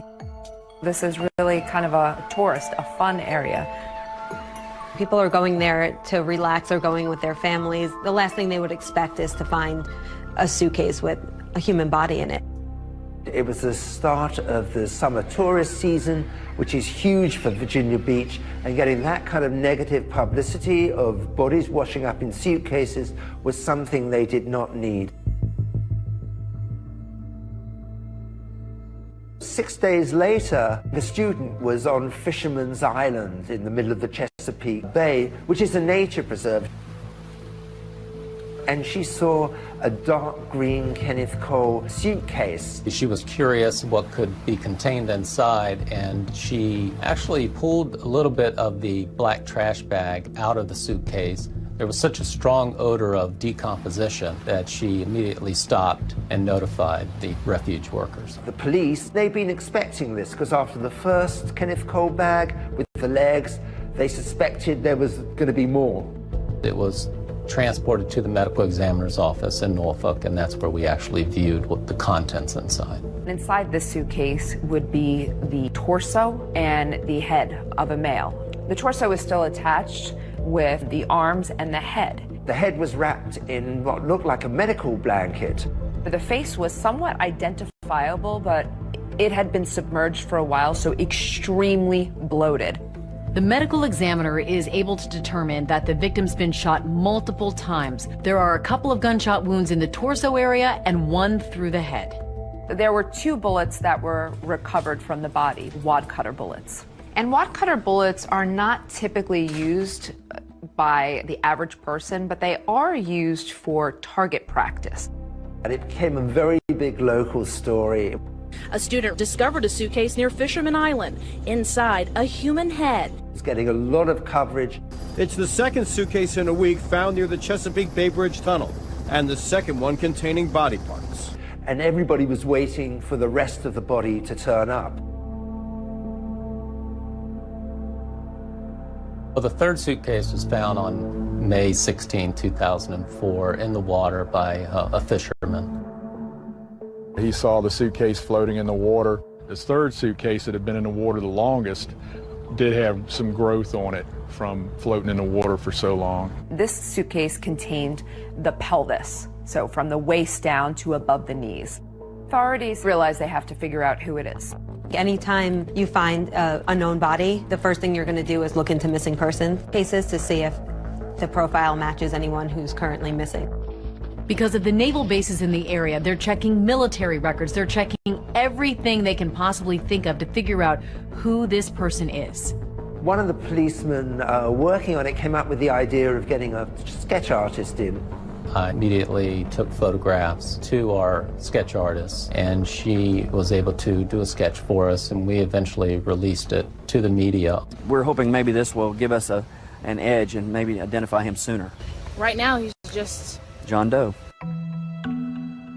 May the 21st, Sue sees the picture on TV of a sketch that they had done to find out who this person was. Sue had been getting out of the shower one morning. The television was on, and as she was getting out, toweling off, she looks at the TV. This is a sketch of the body that washed ashore near the Chesapeake Bay Bridge Tunnel this month. He belongs to somebody. I mean, he's got loved ones. She thinks, oh my God, that looks like Bill. Sue was pretty sure that it was Bill McGuire. This is John and Sue Rice, Bill McGuire's good friends. Bill and John had been friends since their early Navy days. Bill was friends with Sue as well. Melanie knew Sue. The couples had vacationed together. Sue immediately calls her husband to take a look, and he's not so sure it's Bill. But Sue's convinced it is, in fact, and says, please call Crime Stoppers. He was very good friends with Mr. McGuire. He told me that Mr. McGuire lived in Woodbridge, New Jersey. He was married to Melanie McGuire, and they had 2 small children. He wanted to know more about the dynamics of Bill, why I thought it could be Bill. And the only way that I thought it could be Bill is that, yeah, he's missing too. John Rice had spoke to Cindy Lagash, who is William McGuire's sister. I got a call from Cindy. She said, John, is Billy there? And I said, no, he's not. What's going on? And she said, well, Bill and Melanie got in an argument and he left and he hadn't been heard from. He said he was leaving and he wasn't coming back.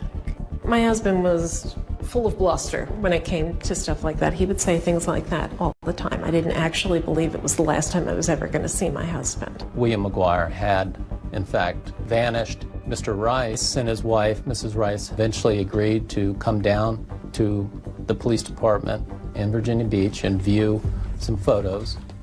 Bill had a little red mark right here, and that's what I kept zoning in on when I saw the picture. That's exactly what I zoned in on. I mean, I've known Bill for 22 years. I kept seeing that, and I was pretty certain that it was Bill. Once we had a name and approximate age, we ran him through our computer system. He ran a check on Bill McGuire, and he found that McGuire had been arrested in Virginia for a reckless driving charge in the 1980s. His fingerprints were on file already, which made it a lot easier, and they're very quickly able to confirm that the fingerprints matched. The man in the suitcases was identified as 39-year-old William McGuire of Woodbridge, New Jersey. So according to Melanie, she just thinks her husband is missing, but she is about to get the news that will change her life forever. And he said, I'm sorry to tell you, ma'am, that William is deceased. And I just burst into tears. Now they've solved the mystery of who the man in the suitcase is. The big question is, how the hell did he get there?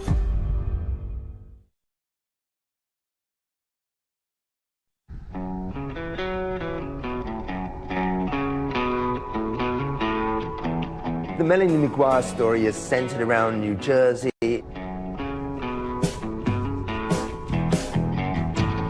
They lived in the working class part of New Jersey, where The Sopranos took place, which was perhaps the hottest show at the time. Woke up this morning, got yourself a gun. Melanie is a Jersey girl, born and raised there. Her parents are Linda and Michael Caporero. She's a great, great daughter, mother, friend, full of life, fun-loving, a good girl, never in trouble, never in trouble. Always trying to help people. She's working in the restaurants in Jersey. She's a waitress, and she met Bill McGuire. He was also a server. Bill was known as the rude waiter because he would speed people up in a jocular way, but they loved it, and he would ask for the rude waiter. What was he like? Funny, clever. He had a big heart when he wanted to. He wanted all the right things. He was very, very loyal. He was a tremendous friend.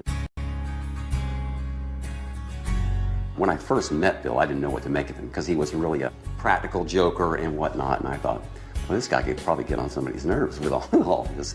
But he was so funny, he just kind of overcame whatever resistance you might have to him. Melanie was a fertility nurse when I met her. She's just so caring, so nurturing. She was working with women who were going through really tough times, trying to get pregnant. She was very compassionate, and her patients really loved her. What made you a good nurse? Type A personality. The way I looked at it, I was not going to be happy with anything less than the total comfort level of my patients. In 1998, Bill called John and I and told us that he wanted to bring Melanie down to meet us. Melanie, she's a really nice person to be around. Physically, she's beautiful. She's very smart. She had a lot of the same sense of humor that Bill had. When Bill was making jokes, Melanie would be right in there. He liked to razz people. She would razz him right back. He really was crazy about her. What was your relationship with Bill like in the beginning? In the beginning, it was the challenge, it was the chase. It was, we had a bit of a tempestuous relationship even before we got married. We would break up, get back together. Bill and Melanie dated for quite a while. They were crazy in love at first, but it quickly became tumultuous. There were infidelities, they'd go back and forth, they'd fight. I think they liked the drama of it. I think she thought she could make a difference in his life. I think she thought that she could maybe change him, make him happy. She truly did love him. You guys want some more champagne? Yeah. All right, let me go get a bottle. Because there's nothing in there, is there? They got married in 1999. It was probably one of the most extravagant weddings we've ever been to. Mr. and Mrs. William McGuire. Melanie on her wedding day looked absolutely gorgeous, angelic, you know, just perfect. Both Bill and Melanie seemed like they couldn't have been happier. She was a little naughty. He was marrying a girl that he absolutely loved in a way that maybe he hadn't loved anybody before. Bill, can you put your hand up? This is the last time Bill's going to have the upper hand. Bill McGuire got a $65,000 a year job with the New Jersey Institute of Technology. Bill and Melanie settle into a rented townhouse in Woodbridge, New Jersey. Woodbridge is a sprawling, densely populated township on the suburban end of New Jersey's industrial flatlands. If you're going down I-95, you're taking exit 11 to get off to Woodbridge. We were both happy, new parents, and then things changed drastically. He had a dual personality. He could be very likable, and then on the other hand, he'd be very calculating, manipulate you. And he had always had issues with gambling, and he would go through periods where he would go down to Atlantic City a lot. There were times that he would just take off to AC and gamble, and you wouldn't hear from him, wouldn't know what was going on. He found he could make some money gambling. There were good times with that, and there were bad times, and there were a couple of times I put my foot down, and I said, that's it, no more. So then he would get involved in the stock market. He wanted what he wanted, and he couldn't get it fast enough, and with that came frustration, and eventually that frustration became directed at me. There was one particular argument over the phone where he had gotten stopped for a traffic ticket. He had an absolutely atrocious driving record, so I started to argue back, and the next thing coming out of his mouth is, when I get home, I'm going to kill you, I'm going to smash your face in. It's very difficult for me to think back on it because I actually drove off in the middle of the night, and I had left and I should have stayed gone. Why did you stay? I wasn't strong enough to leave. Did you love him? I did, and even though, now at this point, bear in mind, I'm having an affair. What appealed to you about Brad Miller? He was just very, very tender. I really tried to fight it, but I couldn't fight it. Life for the McGuires is getting a little more complicated, and then one night, it all erupts. Bill was probably the most streetwise person I've ever known, and I can tell you he never saw it coming.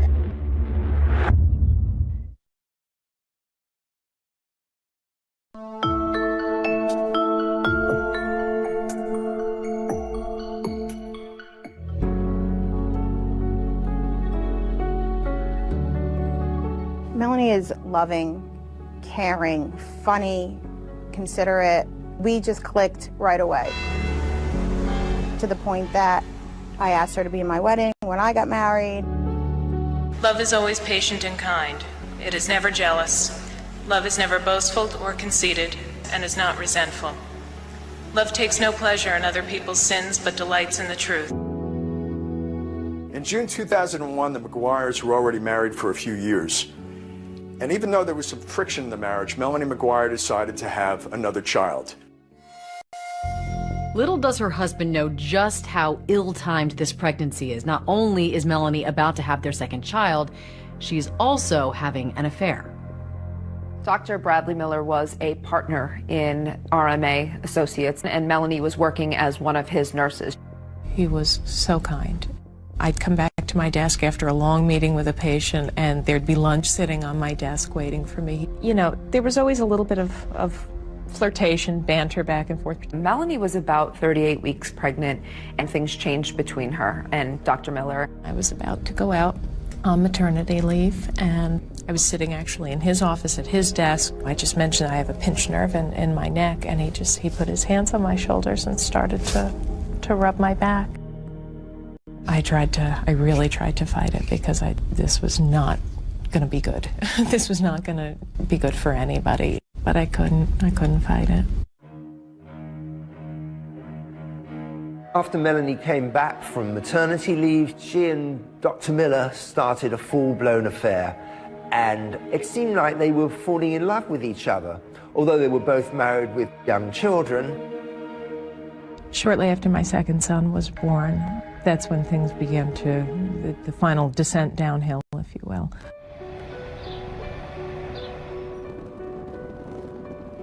Melanie and Bill moved to the Woodbridge apartment. This is a townhome. They don't own it, they're renting it. He was constantly looking at homes. He wanted to end up buying a house before he turned 40. He did want to move down here to Virginia Beach. We took pictures of houses in our neighborhood, but Melanie just would not hear of it.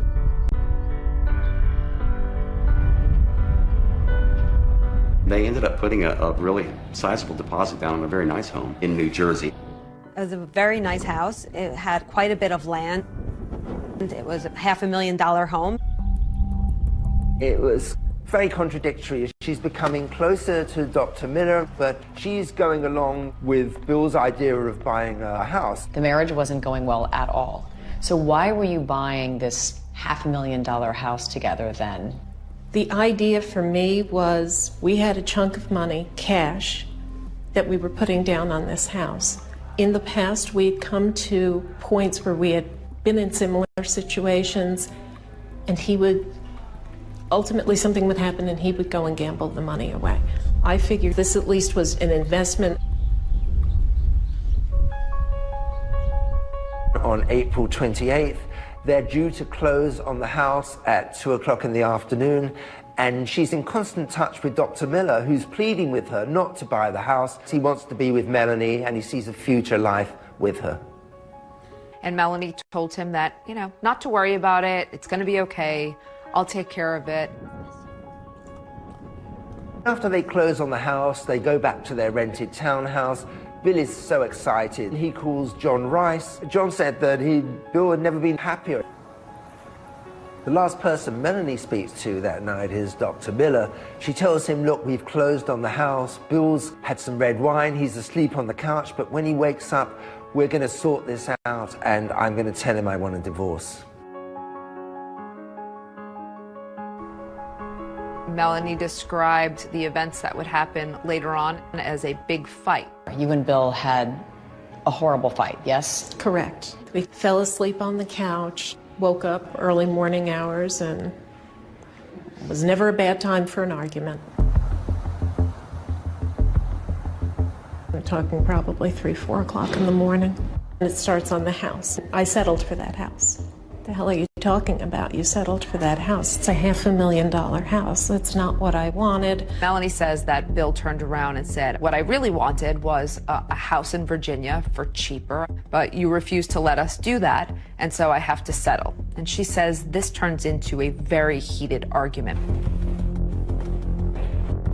From there, things became more physical. How physical? In what way? He shoved a dryer sheet in my mouth. He had a thing about dryer sheets. The story that Melanie tells about a fight that seems to escalate over a dryer sheet is the same story she told us back when we first spoke with her. We're still arguing, and there's the laundry basket, and there's a dryer sheet just hanging out of one of the baby's sleeves. He hated them. He thought it was lazy that I wouldn't stand there and put in the liquid fabric softener, and yeah. and it went out of control. This was the type of mother I was, that I would leave this sheet in there for my baby to possibly choke on. Before I know it, I'm up against the wall, and the dryer sheet is being shoved into my throat. And then he just smacked me. In the face? Yeah, open hand, because he probably would have broken my cheek if it had been a closed fist. And I looked down, and there's my 2-year-old. I grabbed the baby and went to the bathroom right behind me and shut the door. I just wanted away from him at that point. He said he was leaving and he wasn't coming back, and I could tell my children why they didn't have a father. Did he say this to you through the bathroom door? Yeah, through the bathroom door the entire time. I imagine he was packing things and leaving. He was up and down the stairs a lot, but every trip back and forth berating me. What's the last thing you remember saying to him? Stop. Stop. Melanie said he'd driven off and she presumed he was in Atlantic City. He would have been back. He would have been back. I knew it. But this isn't just a few days that Bill McGuire is gone. We're talking weeks. What bothered me was that Melanie never reached out and said, hey, Bill's missing. She never reported her husband missing, and it's almost 30 days. The fact that we never heard anything from her was deeply suspicious to me. Love is always ready to excuse, to trust, to hope, and to endure whatever comes. Love does not come to an end. This is the word of the Lord.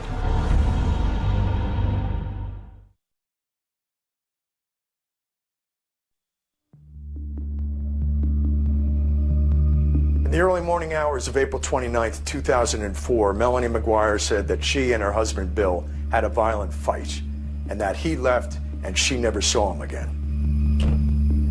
Melanie says the next day she got her kids up, she took them to daycare, and she started trying to figure out how she was going to move on with her life without Bill. And during this, the next day, the day after that, you didn't hear anything from him? No. Did you try calling him directly? No, because this is what used to happen when we fought. You know, I'd call, whether it was to tell him off or to try to apologize or what, we just end up getting back into it again. I'm done now. I'm done. She retains a divorce attorney, and at this point she does tell the divorce attorney that she has not seen her husband in a few days. And according to Melanie, the attorney advised her not to file a missing persons report. My heart broke for her. She didn't deserve, nobody deserved that. But I told her that, you know, she needed to think about herself right now. She needs to protect herself. I called a business associate of mine who was an attorney. She said, you need to get a restraining order. State your full name. Melanie Lynn McGuire. She had to go in front of a judge and give sworn statement about the incident that happened. Tell me what happened that brought you to court today for a temporary restraining order. My husband and I closed on our first house on Wednesday.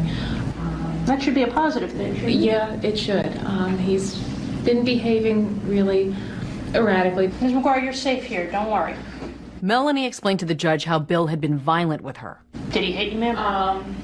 No, not until, well, I don't mean to sound like I had absolutely no part in this. I said some not nice things and slapped me.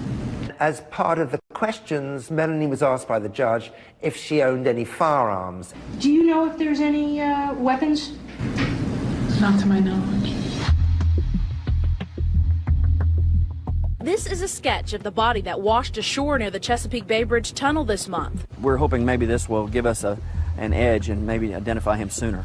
About a month goes by between the time that Bill disappears and when Sue Rice identifies Bill McGuire after seeing the sketch on local TV. The next thing police have to do is notify Melanie McGuire of the death of her husband.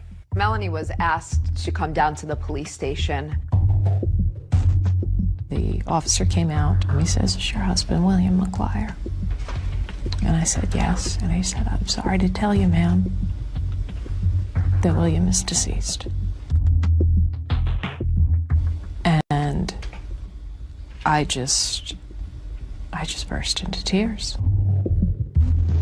But there's one thing she never asked. How was Bill McGuire murdered? They did not tell her how and the condition in which he was found. That would be one of the first questions that I would ask. The next step was that the Virginia police wanted to speak with Melanie. Melanie agrees, but she brings her divorce attorney with her and another criminal attorney in that practice. Conducting an interview with the victim's wife with two attorneys present is highly unusual. First time I have ever had that happen to me. She was nervous, she was visibly shaking, she made expressions like she was crying, but she never had a tear in her eye. I asked her if she had any luggage, and she informed us that they didn't have any matching luggage. The next day, Melanie told detectives she suddenly remembered that the McGuires did own a matching set of designer luggage. I showed her a picture of one of the pieces of luggage that we recovered in the bay, and she identified that as belonging to them. They asked what kind of person Bill was, and she said he was the kind of person that had a knack for pissing people off. She asked us, where did we find her husband's vehicle at? I told her at that point we hadn't found her husband's vehicle. And she said that probably a good place to look would be Atlantic City, New Jersey. She also informed us that her husband had a gambling problem.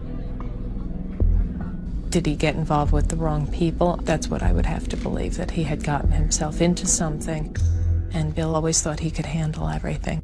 He was always into some kind of deal, so I think maybe this deal was his last deal.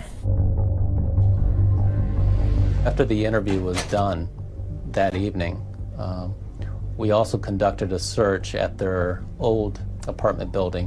The apartment was empty. She had already moved out. They asked him about Bill's possessions and his clothes. We discovered that Miss McGuire had already given all of her husband's belongings away. Virginia Beach detectives find out that Melanie McGuire had given most of Bill's belongings away to a friend's cousin, and they wanted to track that man down. Eventually they did and found out that most of Bill's clothing was still in black trash bags, much like the bags that contained Bill McGuire's body parts.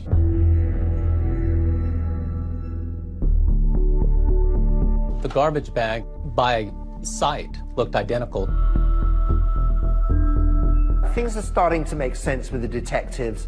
There's black trash bags, and there was also the hospital blanket that the head was wrapped into. And they're thinking, well, Melanie McGuire is a nurse. That's kind of an odd coincidence. At Melanie's suggestion, detectives start to search Atlantic City for Bill's car. And lo and behold, that's exactly where they find it. The Atlantic City forensic unit processed Mr. McGuire's vehicle.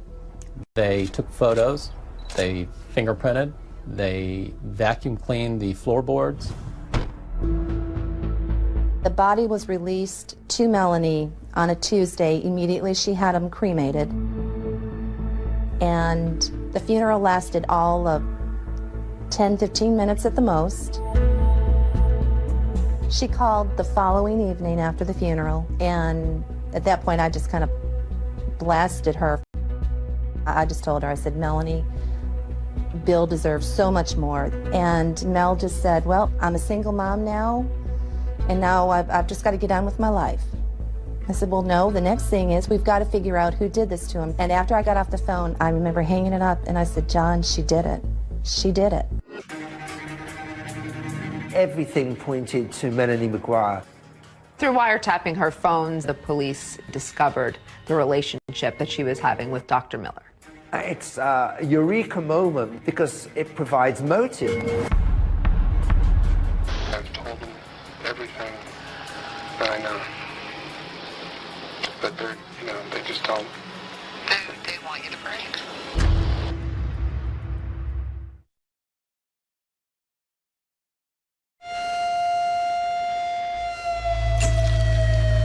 What's the last thing you remember saying to him? Stop. Stop. People like to believe that someone was capable of committing this type of murder. Accused of cutting up his body and throwing it into the Chesapeake Bay. That the person who did that would look like a monster. But sometimes killers look just like Melanie McGuire. Is there anything else you're not telling me? Like what? Like I killed him. Did you? Thanks for asking.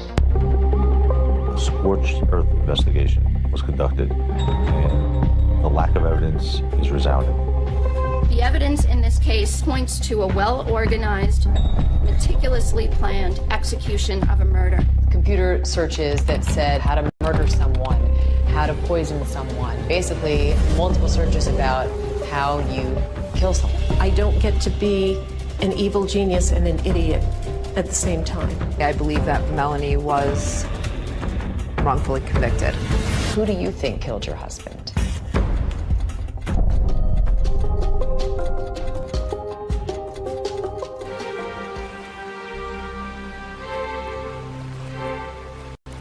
Melanie McGuire, once a married mother to 2 little boys and a fertility nurse, is today a 47-year-old inmate at the Edna Mann Correctional Facility in Clinton, New Jersey. In here, guilt and innocence is irrelevant in day-to-day life. I have 6 numbers and a letter after my name, the same as the woman on one side of me and the same as the woman on the other side of me.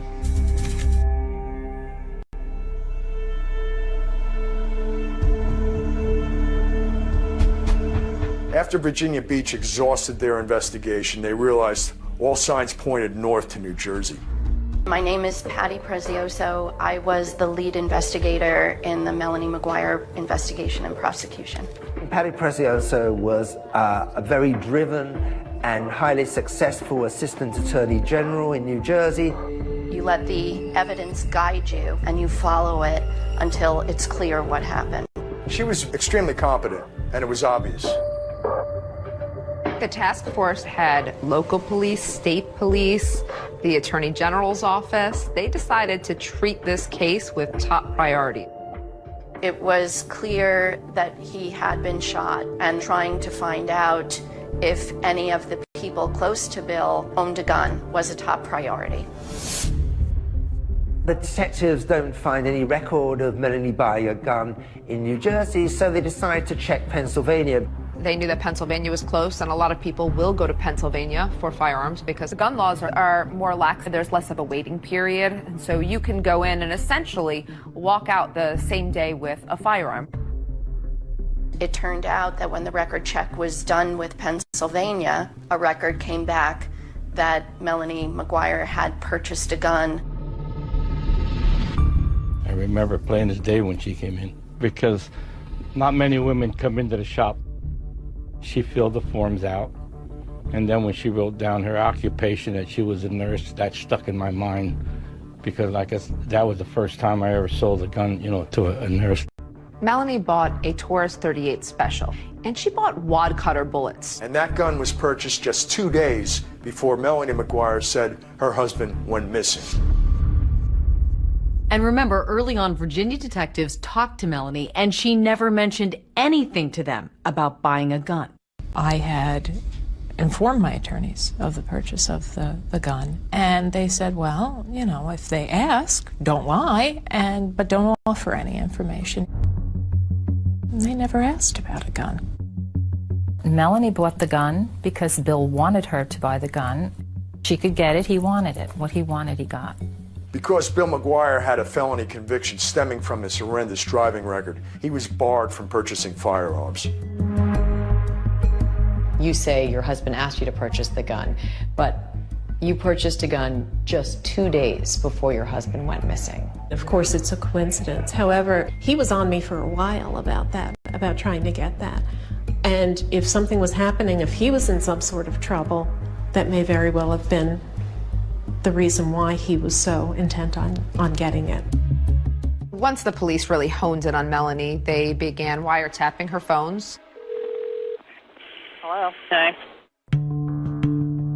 The surveillance was so intense that over a 40-day period, they recorded 500 hours of her phone calls. Every time you get your head back above water.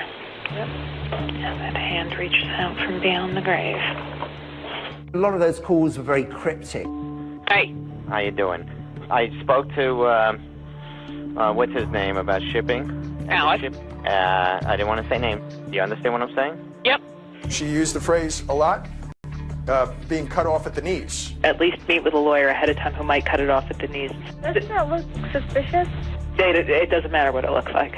She was a little salty. That was her personality, though. She was a Jersey girl. A lot of them were to her boyfriend, Dr. Bradley Miller. It was very clear right from the beginning that the relationship with Dr. Miller was different. There was a change in her voice. It was a softer tone. It's a eureka moment when they realize that she's having an affair because it provides motive. Dr. Miller also becomes a suspect. So one night when Dr. Miller was leaving work, he was going to his car. The detectives came out to confront him. Dr. Miller was adamant that he had nothing to do with any crime and he didn't know anything about this. And so I think the police said, well, prove it. You know, if you're willing to wear a wire, we'll believe you. It is now 2:30 p.m., May 31st, 2005. Brad Miller making an outgoing call to Melanie McGuire.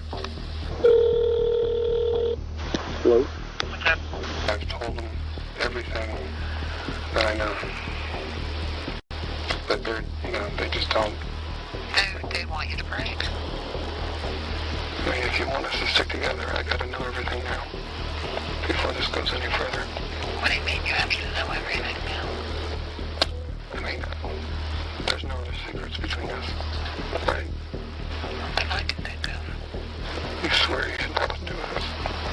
Yes. And your children's lives. Because I'm standing by you. Yes. In those intercepted phone calls, another friend she was speaking to was Jim Finn. Melanie met Jim Finn in nursing school, and Jim admittedly had a crush on Melanie. But once she left nursing school, she never talked to him again. That was it until February 2004, and she suddenly got in touch with him again.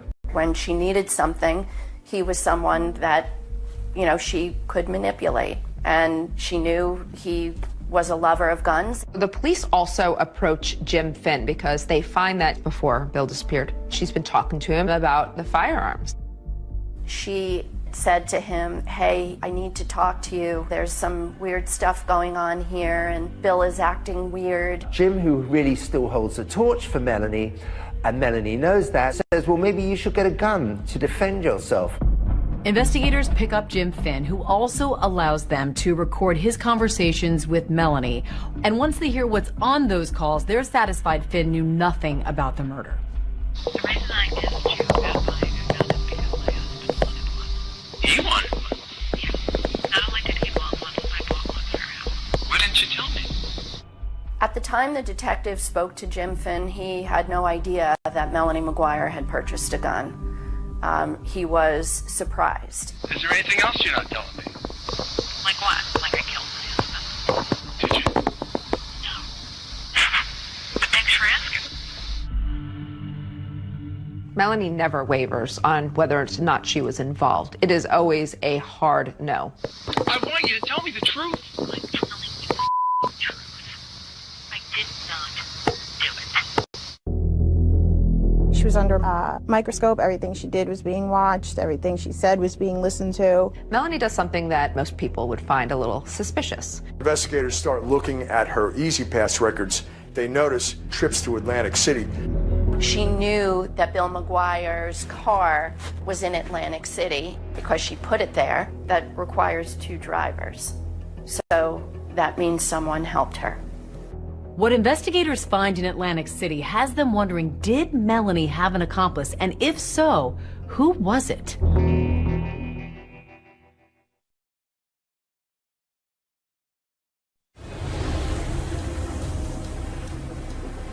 The next set of clues in the mystery of who killed Bill McGuire leads investigators to a 170-mile stretch of toll road, the Garden State Parkway. With Melanie now the prime suspect, detectives start pulling her records. They try to track her movements in the days around her husband's disappearance. And one of those is her E-ZPass statement. So when investigators start looking at her E-ZPass records, they notice that there were charges for 2 trips to Atlantic City. On April 30th, 2004, just 2 days after the fight Melanie said that she and Bill had, Melanie does something that is very odd and most people would find a little suspicious. I'm starting to become more actively angry at him. And I'm thinking, that son of a bitch, I know where he is. According to Melanie, she decides that he's probably in Atlantic City gambling, so she's going to drive down there and she's going to look for his car. Absolutely not rational, but get in the car and go down there. And I'm driving down, and I take the first pass on this highway, and I see a dark sedan. There's no way. There's no way. And lo and behold, there it is. Once Melanie spots Bill's car from the highway, she decides she's going to move his car. Melanie says in the past, when they're angry at each other, it's a way of messing with each other, I guess you could say. Pull off onto a little side street, and I parked my car, and it was like Mission Impossible. Scooted up to the car, got in, started it, and drove away. And where'd you put it? What I believe to be the Flamingo Hotel. What Melanie said was, I was going to move his car to the seediest part of town, the most annoying for him to find.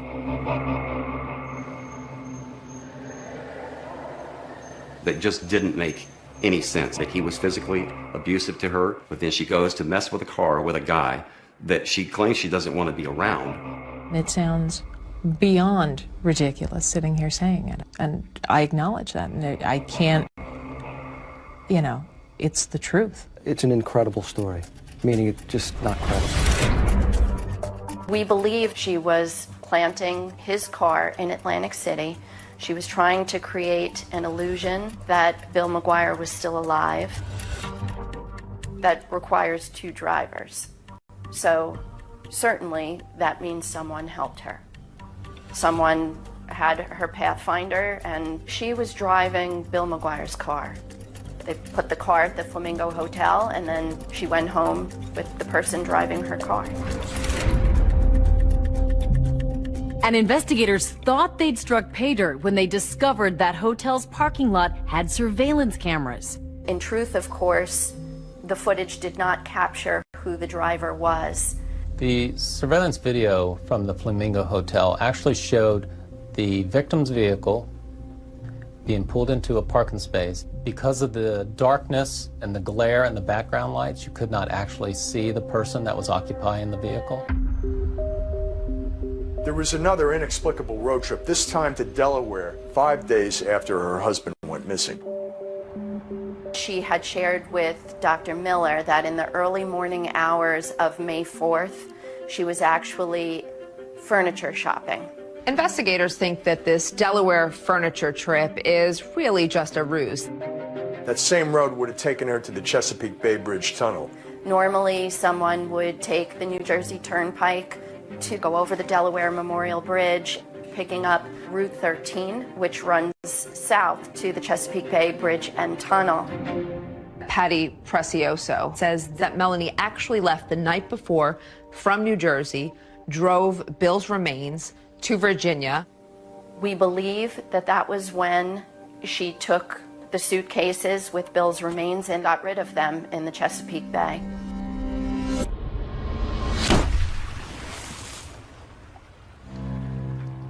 And the first suitcase turned up the very next day. But of course, Melanie thinks this theory is preposterous.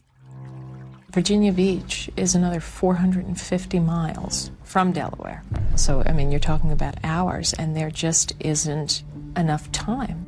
And why would she drive all the way down to Chesapeake with the body parts in the car, thinking, I'm not going to get stopped, I'm not going to break down? What a chance that is. You can't stop on a bridge and open a window and throw 3 suitcases out. Maybe if it was one of these pieces of circumstantial evidence for which you might have a reasonable explanation for 1 or 2, but we're talking a large amount. You can't have reasonable explanations for all of them. It's a mountain, and it's a lot of coincidences, and that's absolutely. But coincidences don't always make for the best evidence, and detectives were still searching for any physical evidence that would link Melanie McGuire to her husband Bill's murder. Where is the proof? Where is the forensic evidence? The task force is convinced that Bill was murdered and dismembered at their townhouse in Woodbridge, so they concentrate on that. They went back 4 to 5 times to search for any evidence. They did everything that you would typically think of, right? They brought in the luminol, pulled down parts of the walls, they pulled out the piping, pulling floorboards up. They really turned this place upside down a number of times. They were trying to find bullets, traces of blood, and nothing ever came up. Couldn't find any forensic evidence whatsoever to establish that this was a crime scene. I don't know how you would dismember a body and effectively clean that up. Despite that glaring lack of physical evidence, investigators still believe the circumstantial evidence is enough, and they arrest Melanie McGuire. So surreal. Day like any other, getting the kids off to daycare. We surveilled her to the school, waited for her to drop her children off. Walking out of the building, I'm not even off the curb. Melanie McGuire, can you come with us, please? I knew. 2 years and 10 months after the first suitcase washed up, the trial against Melanie McGuire commences in Middlesex County, and it was a sensation. The evidence will show that while Bill was engrossed in purchasing the house, the defendant was very busy planning his death. There is no proof that Melanie McGuire murdered her husband. The prosecutor said either Melanie McGuire is guilty or she's the unluckiest woman in the world.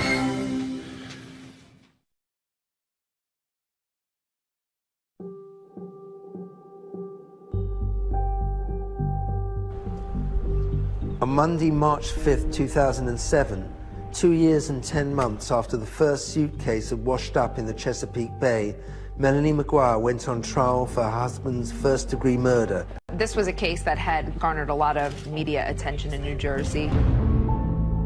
It had all the elements that it was going to be a salacious trial. The judge let us know that the trial was going to be televised. Let's bring a couple of experts into the conversation to help us sort through yesterday's evidence. It made people act differently. I think Melanie loved the idea that she was the center of attention. She seemed very relaxed, much more relaxed than I would have been.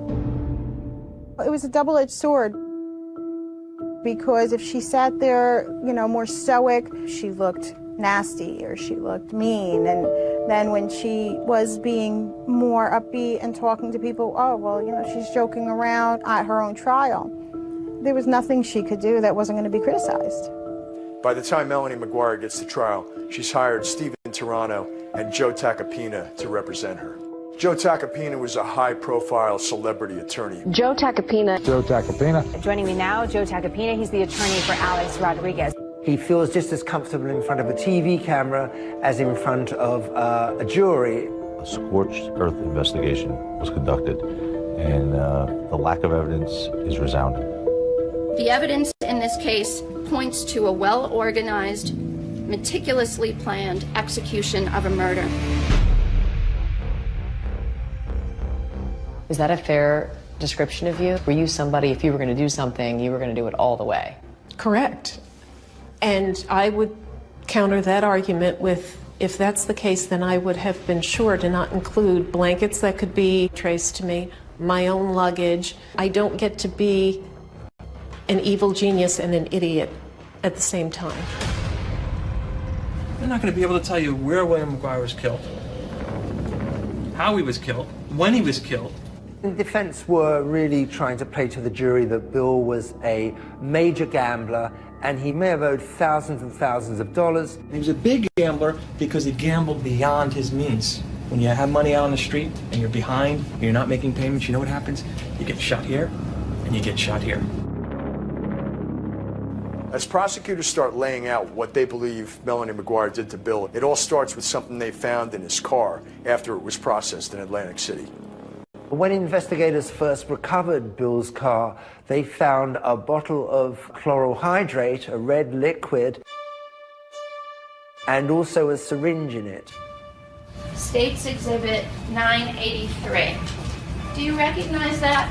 Yes, that's the vial we dispensed the liquid in. Chloral hydrate is, have you ever heard the term slip somebody a Mickey? It's the Mickey. It's what it is, it's almost like a knockout drug. They do a lot of investigating on this chloral hydrate, and eventually they find out that it was purchased the morning that Bill disappeared. Somebody dropped off this prescription for chloral hydrate at the Walgreens pharmacy, which is just down the road from where Melanie's children went to preschool. But the prescription pad was that of Dr. Brad Miller, who was Melanie's boss.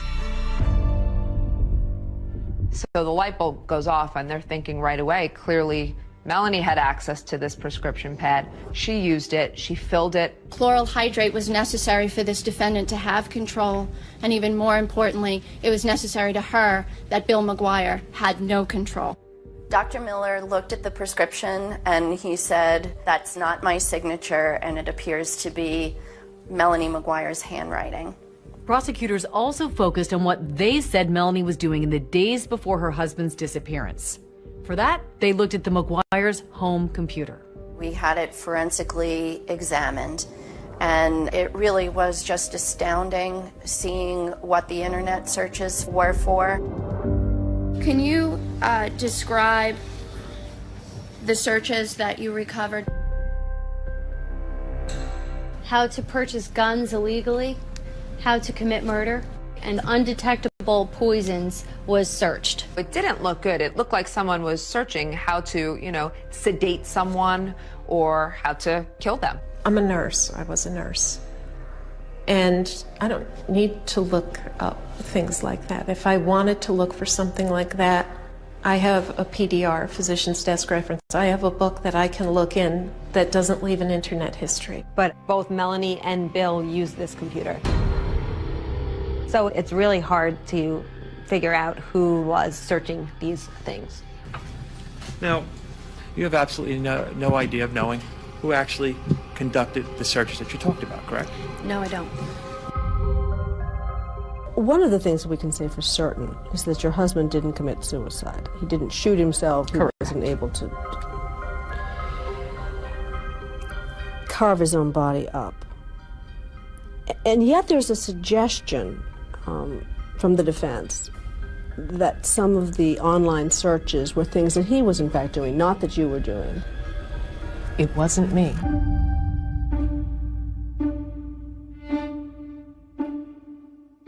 Although investigators found no physical evidence in the McGuire's home, they did find something significant in Bill McGuire's car. After Bill's car was recovered in Atlantic City, our criminalist was able to locate several pieces of small flesh. These pieces of flesh are an artifact of Bill McGuire's body being disarticulated. The phrase was used, human sawdust. Human sawdust is a term that did not exist until this case, as I understand it. I found particles that, to me, look like it could be possibly human tissue. DNA results indicated that the flesh belonged to Bill McGuire. What this really was a few pieces of microscopic skin cells that were a little bit deeper than the skin we passively shed. Could those tissues, the tissue that you looked at, be shed from a live human being? It cannot be shed from a live human being. It's not a typical shedding process at all.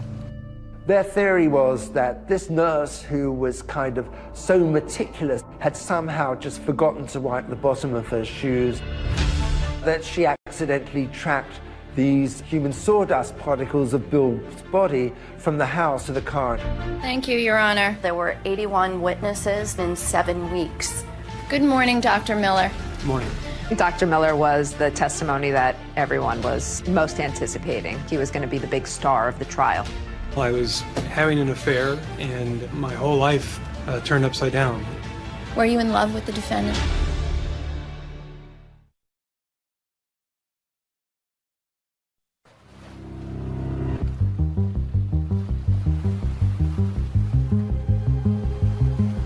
Do you want to call your next witness, please? Yes, Your Honor. The state calls Dr. Bradley Miller. The most anticipated day of this trial is when the man who Melanie McGuire had a 3-year affair with, Dr. Bradley Miller, took the stand. Everybody knew that that was the prosecution's star witness, and the court was filled. And when you saw him, what was your feeling? How could you? How could you? Dr. Miller was in a very difficult spot. He and his family had gone through a very difficult time, and it was just made clear to him, just take a deep breath and make sure you tell the absolute truth. Can you describe to the jury what was your relationship with her? We worked together. She was an excellent nurse. She took very good care of the patients. They all loved her. Sir, did there come a time when your relationship with Miss McGuire got more intimate? Yes, it did. It was towards the end of her second pregnancy. She was about 38 weeks pregnant. And before she went on maternity leave, we had oral sex in the office. So not proud of that. It has to be pretty hard to hear it come out in court. Hard for me to hear it, hard for me to think, oh my God, my parents are hearing this, my 84-year-old grandmother is hearing this. Were you in love with the defendant? Yes, I was. Had the two of you discussed future plans together? Yes, we were hoping to be together in the future. If we do make it through this, I'll just have to take whatever money I can get and get away. With Dr. Miller on the stand, prosecutors were able to score some points because there were certain things that Melanie never told Dr. Miller. Did the defendant ever tell you that she purchased a gun? No, ma'am. I had no knowledge of her purchasing a gun, no. Did the defendant ever tell you that she went to Atlantic City and parked her husband Bill's car at the Flamingo Hotel? No, she did not. Did there come a time when the defendant shared with you that she had done that? Yes, and I asked her, well, why didn't you tell me this sooner? And she told me that she didn't want me to be upset, that she's going back to find Bill, to bring him back, and rekindle the relationship. We looked very closely at Dr. Miller. There was no evidence connecting him with this crime.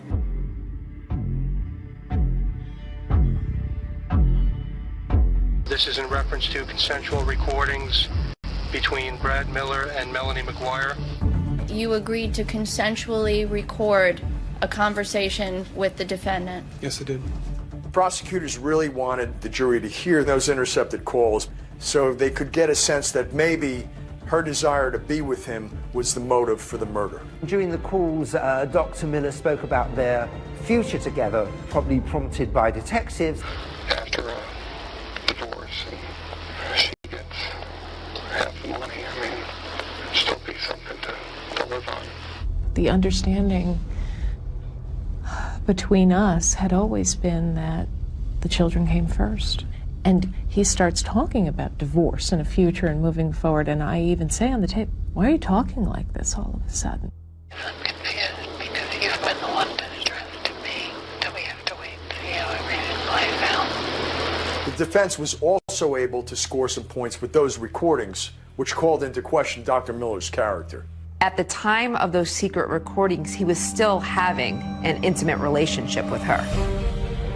After you tape recorded her, sir, you then had additional intimate relations with her, correct? Yes, sir. Did you tell her that, by the way, that you had tape recorded her? No, I did not. I think that was damaging to his character and was a very big turnoff to the jury.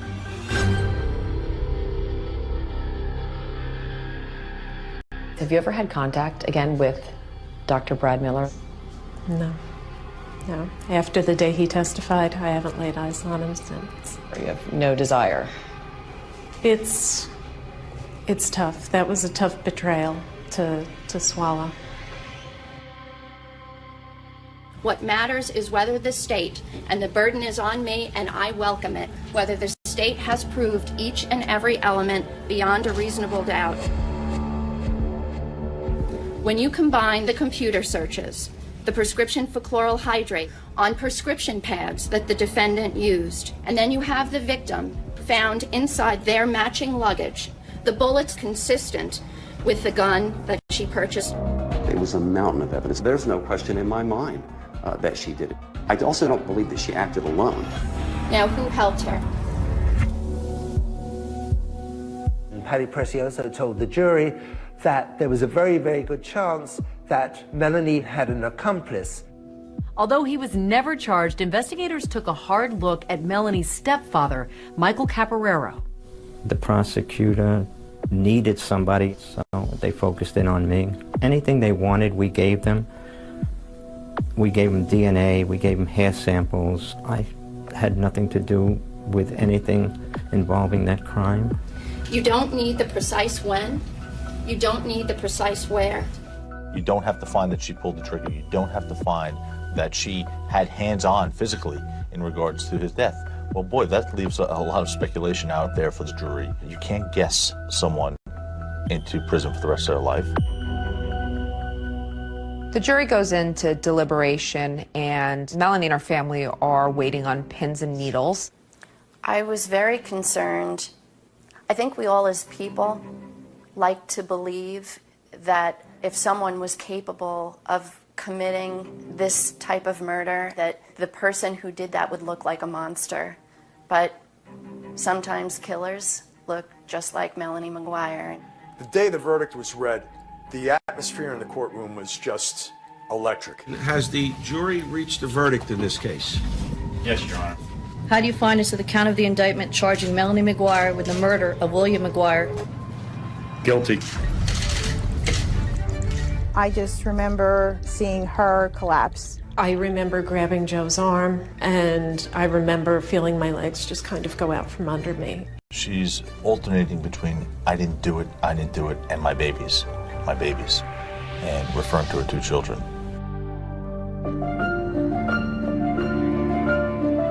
The court finds that the maximum sentence should be imposed.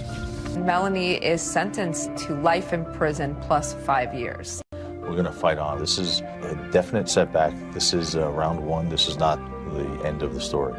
This is episode 14, Direct Appeal.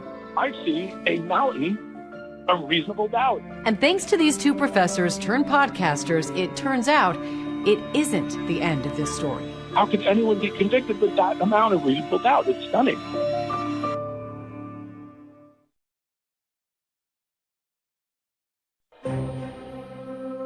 After sentencing, Melanie McGuire was taken to the Edna Mann Correctional Facility in Clinton, New Jersey. Her new home would be a 6 by 9 foot cell. Just beginning for us now. We'll never give up. We will never, ever give up for her until the truth comes out. On Direct Appeal, we examine the murder conviction of Melanie McGuire. This is a prepaid call from Melanie McGuire, an inmate at Edna Mann Correctional Facility.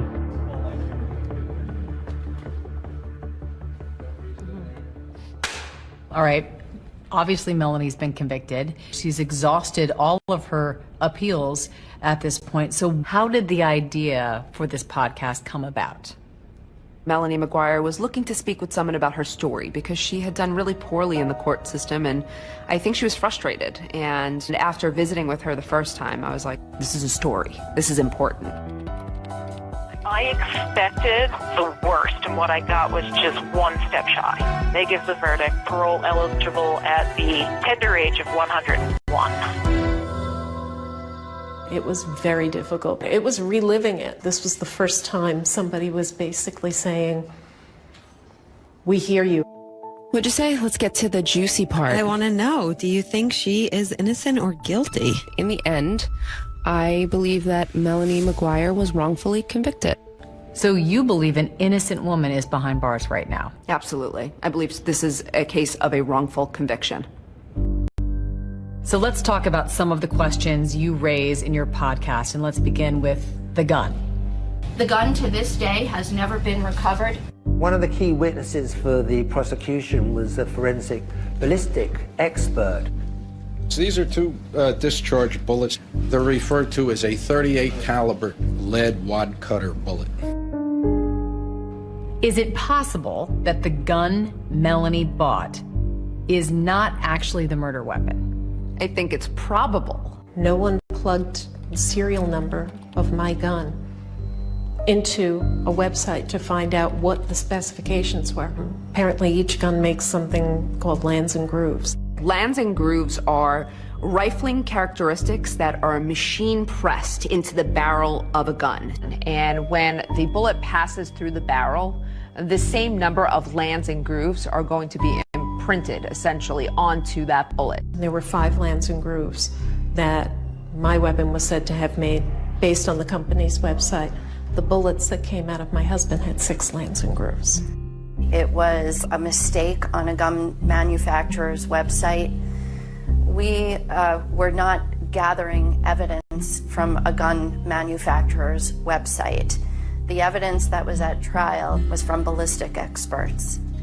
But the website was updated. It was. After this trial to incorporate the possibility Of that 5 it or could 6. have 5 or 6. I thought that was questionable. I think it's very questionable that for years historically it says one thing and then it's updated right after. Let's talk about the garbage bags. The prosecution had an expert that said that the garbage bag in which Bill's body was found in was consistent with the garbage bags that came from Melanie's apartment.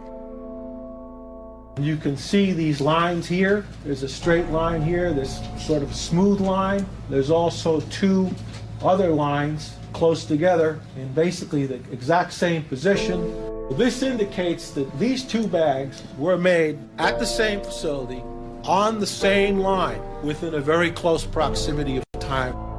He ran tests, but he didn't do all the tests that you actually need to definitively say whether these bags matched. Even his own data shows that they probably weren't the same bags. Well, there are always other tests that can be done in any analysis. Based on the testing we had conducted and the results that I observed, I felt competent at that time to conclude that the bags were produced during the same run. They put on a really good show. And I think when you have props, 2 garbage bags, oh wow, those do look alike. And so what the jurors are listening to sounds like fact, when in reality, it's just someone's expert opinion.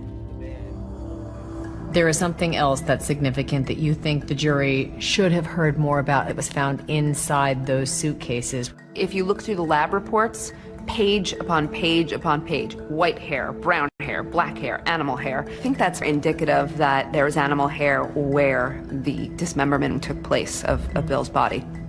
You mentioned that you found some animal hairs. Did you find anything that you considered of evidential value? No. And they looked high and low to connect Melanie to some pet. And once they found that there was no way to connect Melanie to these pet hairs, it became not of evidentiary value. Why is that? Simply because they don't match your suspects? Those hairs should have been tested because that's a huge question mark. Melanie did not incapacitate, shoot, use a saw to dismember her husband. You know how hard it is to cut through bone. It is physically exhausting. And also, if the crime scene didn't happen there and she's home with her children all night, where is this happening? There are just too many holes in this story. In this case, with the mountain of evidence against her and a very complex plan, I submit to you it's amazing we know as much as we do. This was a murder trial. It wasn't a contest to see who could outsmart the investigators, and if someone is smart enough to successfully hide a crime scene, that they win. Did you find any evidence that exonerates Melanie, that proves her innocence? I wish we did. I had hoped we would. I still think that we might get a tip in that direction. What do you say to the people at home who watch this and say, how dare she talk from prison and bring this all back up again? Enough pain has already befallen her husband's family, her own sons. There's a murderer walking around. Even if we discount what's happened to me, the killer is out there. And it's not me. She had about as good a counsel as money could buy. She certainly had a fair and impartial jury. The fact of the matter is sometimes the evidence is such that your attorneys, no matter what you can pay them, they simply cannot overcome what you've done. So she can say whatever she wants. She's a liar and she's a killer. Today your boys are young men? They are. Is there anything you'd want to say to them?